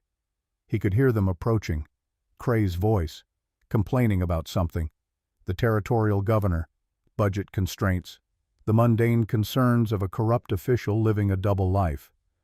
They entered the alley. Tom let them get halfway through, then he stepped out, gun raised. William Cray. The deputies went for their weapons. Tom shot them both, quick, efficient, center mass. They went down hard, not dead, but out of the fight. Cray froze. His hand was on his pistol, but he didn't draw. He just stared at Tom with wide eyes. Rivers. Tom Rivers, you're supposed to be dead. Funny, so are you. But here we both are. Listen, whatever you think I did, whatever you heard, we can work this out. I have money, influence. I can help you. You helped kill my wife and daughter, dressed up like an Indian and burned my house. Then you took the blood money and bought yourself a badge. Tom's voice was flat, dead. There's no working that out. It wasn't my idea. It was Drummond, Haltman. They planned it. I was just there. I didn't pull the trigger. But you didn't stop them either. You watched. You helped. You profited. Cray's hand twitched toward his gun. Tom shot him in the shoulder. Cray screamed and fell against the alley wall, clutching the wound. Please, please don't kill me. I'll tell you anything. Everything, just don't. Who ordered it? Who paid Haltman?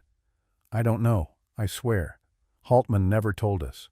Just said it was important people, powerful people.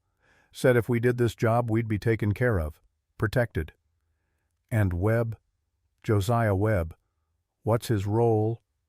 Cray's eyes widened. Webb. You've been talking to Webb.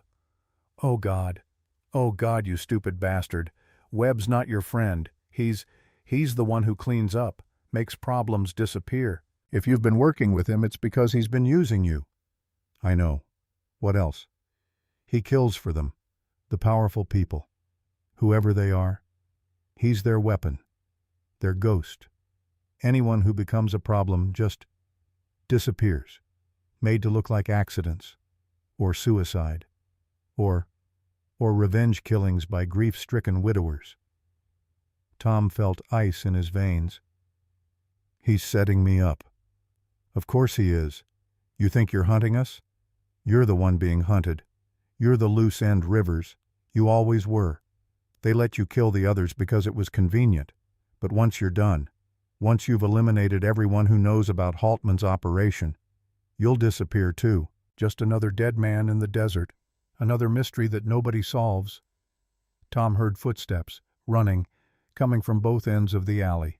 He'd been in here too long. The deputies must have signaled somehow before Tom shot them, or Webb had set this up differently than he'd described. Cray saw Tom's face, saw the realization, and laughed, even bleeding, even dying. He laughed. You're trapped. My men are coming. You'll die here tonight, Rivers. And Webb will make it look like you went crazy. Like you attacked a U.S. Marshal and his deputies in a violent rage. No one will question it. No one will investigate. You'll just be another outlaw who got what he deserved." Tom looked at the approaching lights. Torches, lanterns, at least a dozen men, coming from both directions, cutting off escape. He looked back at Cray. "One more question. Where's Drummond?" Cray smiled through the pain. "Closer than you think. Tom shot him. Once. Through the heart." Cray slumped against the wall and stopped moving. The footsteps were closer now, voices shouting. Tom ran deeper into the alley, found a door, locked. He shot the lock off and crashed through into what looked like a warehouse. Barrels, crates, shadows. He ran. The warehouse opened onto a loading dock that overlooked a dry creek bed.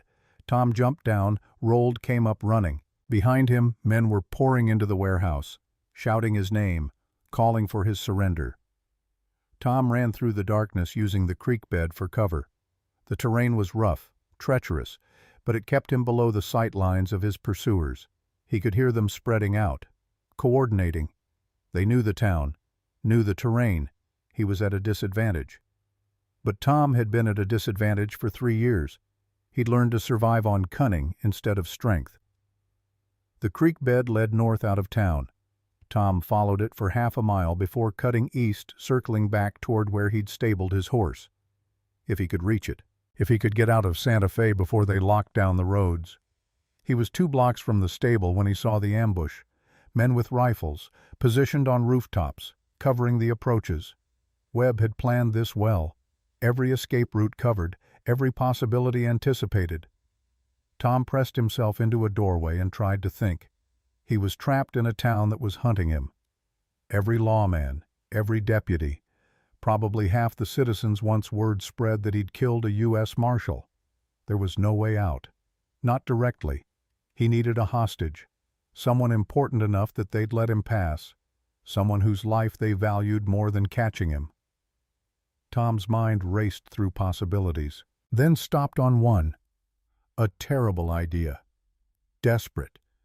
But maybe the only chance he had.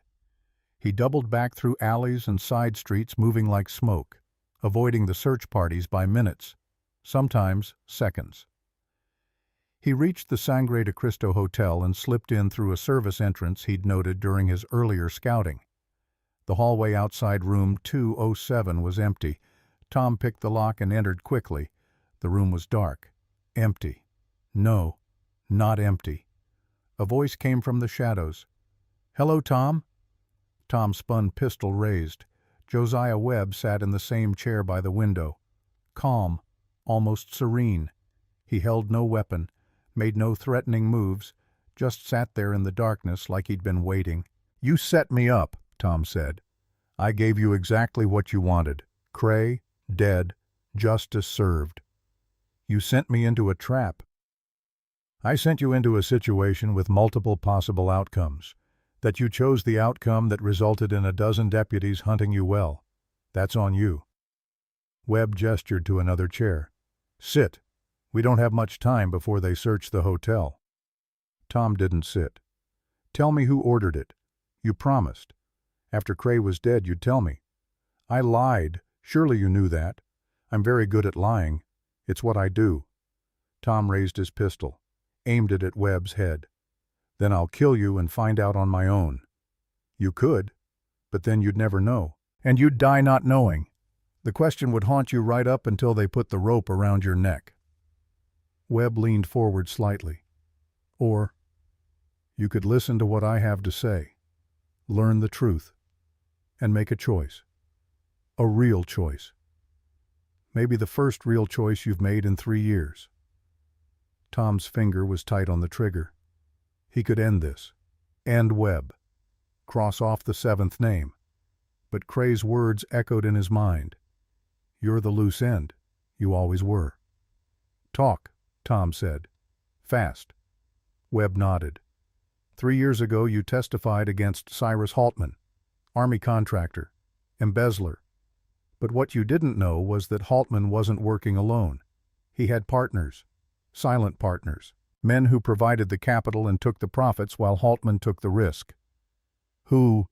Territorial politicians, federal officials, even some army officers, all profiting from contracts and land deals, all counting on Haltman to keep his mouth shut if he got caught. But Haltman panicked when you found that ledger, panicked and made noise, started talking about cooperating with investigators, started threatening to expose his partners. So they had him killed. No, they had him silenced, discredited. They made sure his testimony would be worthless, and the best way to do that was to give him what he wanted. Revenge on you. They funded the attack on your family, made it look like Haltman's personal vendetta. That way, when he tried to talk about his partners, he looked like a desperate criminal making up stories to reduce his sentence. Tom felt the pieces clicking into place. And you. You were their cleaner. You killed my family to protect these men. I eliminated witnesses who could identify Drummond and the others. Yes, it was nothing personal, Tom. Just business. Just another job. Nothing personal. Tom's voice shook with rage. You killed a woman and a child and call it business. And you've killed 6 men, 7 counting Cray. How is that different? They deserved it. And who decides that you, me, God? Webb stood slowly. That's the question you need to answer, Tom. Because if you kill me now, you're just another murderer. Just like me. Just like Drummond. Just like all of them. But if you walk away, if you choose to stop, then maybe you can be something else. Something better. I'll never be better. Not after what I've done. Perhaps not. But you could be done. Finished. You could walk out of Santa Fe tonight and never look back. The men who ordered your family's death, they're powerful. Untouchable. You'll never reach them. Never make them pay. But you could survive. You could live. Give me names. Let me decide what I can and can't reach. Webb smiled sadly. If I give you names, you'll die trying to kill them. And I've grown fond of you, Tom. In my way. I don't want to see you hang. Tom heard footsteps in the hallway. Multiple boots. Heavy. Purposeful. The search had reached the hotel. Last chance, Tom said. Names. Or I shoot you and take my chances. Webb sighed. Very well. Senator James Ashford, territorial governor candidate. He was Haltman's primary partner.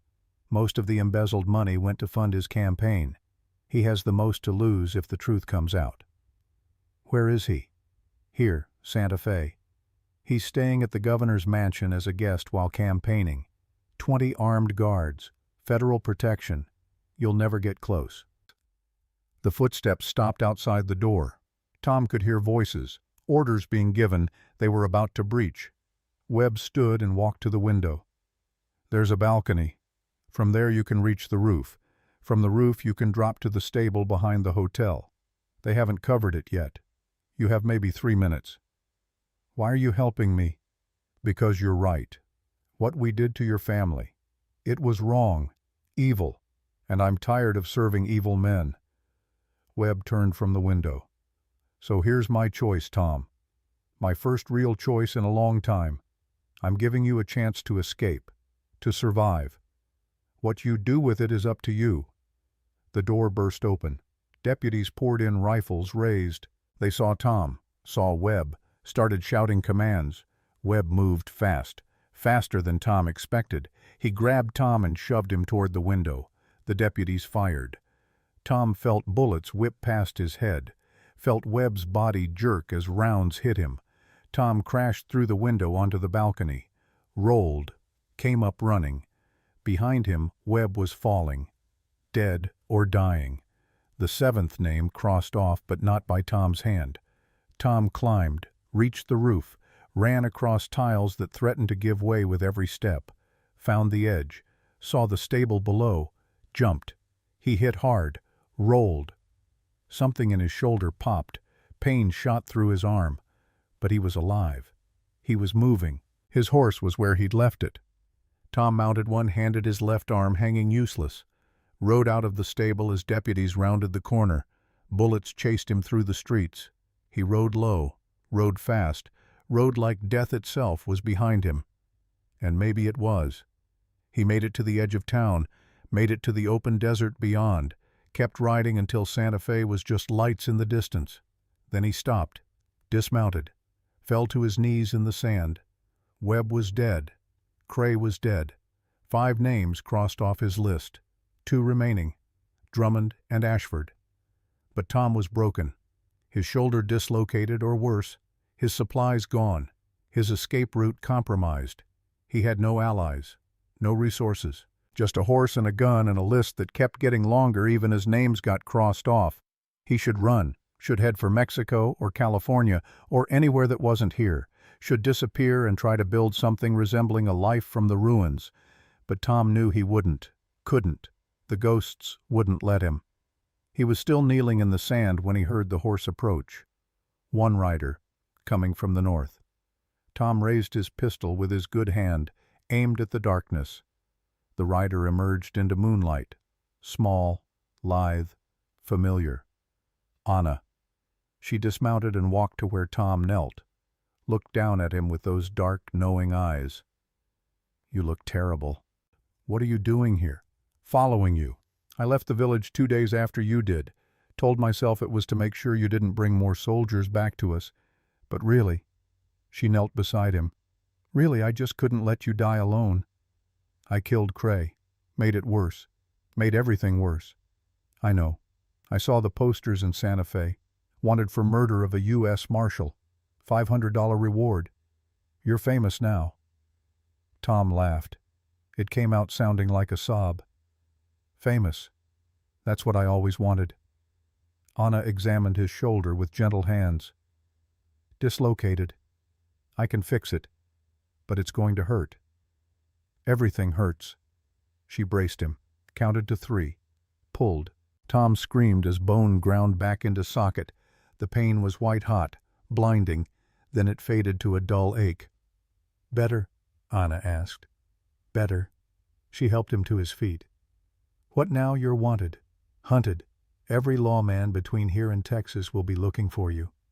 "I know. That's why I need to finish this. Fast. Before they catch me. Finish how you're one man. Wounded. Against how many the senator has 20 guards. Drummond has who knows how many soldiers. You can't win this, Tom." "I know. But I can make them pay. Can make sure everyone knows what they did, why they did it, even if it costs me everything." Anna was quiet for a long moment. Then she said, "My uncle's band." "The village Drummond attacked. We lost 5 people that day, but we also killed 4 of Drummond's men, wounded 3 more. The survivors scattered into the mountains. But Ashkey, he wants revenge too. He wants Drummond dead for what happened to Bidzeel." "What are you saying?" "I'm saying you're not alone. You have allies if you want them. Apache warriors who have their own reasons to see these men dead. We could work together, pool resources, fight smart instead of charging in blind." Tom looked at her, really looked at her. She'd lost her mother. Her village had been attacked because of him. She had every reason to hate him, to let him die alone in the desert. But here she was, offering help, offering hope. "Why?" Tom asked. "Why help me after everything?" "Because Bidzeel was right. Honor is all we have left. And there's honor in finishing what you started, in making the powerful pay for their crimes instead of just the hired help." She paused. "And because I understand the need to see it through, to make them answer for what they took from us." Tom nodded slowly. "Ashford is in Santa Fe, guarded, untouchable. But there might be a way, if we're smart, if we're willing to risk everything. We're already risking everything just by being here. Might as well make it count." They rode north together through the darkness. 2 people who'd lost too much, who'd been broken by violence and remade into something harder, something that wouldn't stop until the scales were balanced. Behind them, Santa Fe burned with torches, search parties spreading out, looking for the man who'd killed their marshal, looking for Tom Rivers. But Tom wasn't running anymore. He was done running. Whatever came next, he'd face it standing up, face it with allies, face it knowing that even if he died, the truth would come out. The powerful men who'd ordered his family's death would be exposed, And maybe, just maybe, that would be enough. The moon climbed higher. The desert stretched endless. And somewhere ahead, Senator James Ashford slept peacefully in his borrowed mansion, believing himself safe. Believing his money and his guards made him untouchable. He was wrong. Tom Rivers was coming. And this time, he wasn't coming alone. 6 months later, the telegram found Tom in a dusty border town outside El Paso. He sat in a cantina nursing weak coffee when the runner delivered it. His hands, weathered and scarred, unfolded the yellow paper with the careful movements of a man who'd learned not to trust good news. Senator Ashford arrested. Stop federal charges. Embezzlement, conspiracy, murder. Stop trial. Scheduled. Santa Fe March. Stop your testimony requested. Stop. Marshall Hayes. Tom read it twice. Then he folded it and tucked it into his shirt pocket next to the list he no longer needed to consult. All 7 names were crossed out now. 4 by his hand, Pike by Drummond's, Cray by his hand, Webb by deputies. And Drummond. Drummond had died 3 weeks after Santa Fe. Not by Tom's bullet, though Tom had tracked him for 16 days through the mountains. In the end, it was Ashkey who'd taken the shot. A perfect kill at 400 yards, while Drummond was setting up an ambush. The old warrior Bidziel would have been proud. The irony wasn't lost on Tom. He'd spent 3 years hunting, and in the end, someone else had finished his list for him. Anna found him an hour later. She always did. She moved through the cantina like smoke drawing eyes, but never holding them long enough to be remembered. She sat across from him without asking. "You got the telegram," she said. Not a question.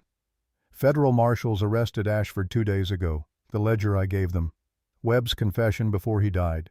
Cray's records. They had enough." Tom looked out the window at the dusty street. "They want me to testify." "Will you?" Tom was quiet for a long moment. "I don't know. Part of me wants to see him hang, watch him pay for Annabelle and Lily, for your mother, for Bidziel and all the others." He paused. "But another part of me thinks watching him rot in prison for 20 years might be better justice than a quick rope." Anna reached across the table and took his hand. Her fingers were warm, calloused from reins and rifle work. "The Tom Rivers I met 6 months ago would have already been riding to Santa Fe to put a bullet in Ashford's head. Maybe I'm not that Tom Rivers anymore. Maybe you never were. Maybe that was just the mask pain made you wear." Tom looked at their joined hands. Over the past 6 months, they'd drifted through the territories together. Not quite partners, not quite lovers. Something in between. 2 people learning to carry their ghosts without letting the ghosts carry them. "Tawa sent word," Anna said. "The tribe has settled in new territory, north near the Colorado border. Federal government granted them provisional land rights. Small victory, but a victory. Because of the publicity. Because Ashford's arrest exposed how Haltman profited from relocations. Yes, sometimes justice comes sideways. Not perfect, but better than nothing." She paused. "Ashkey is training younger warriors, teaching them to fight smart instead of angry. He asked about you." "What did you tell him?" "That you're still figuring out how to be alive instead of hunting." Anna smiled slightly. "He said that's the hardest hunt of all." Tom finished his coffee. Through the window he watched ordinary people living ordinary lives.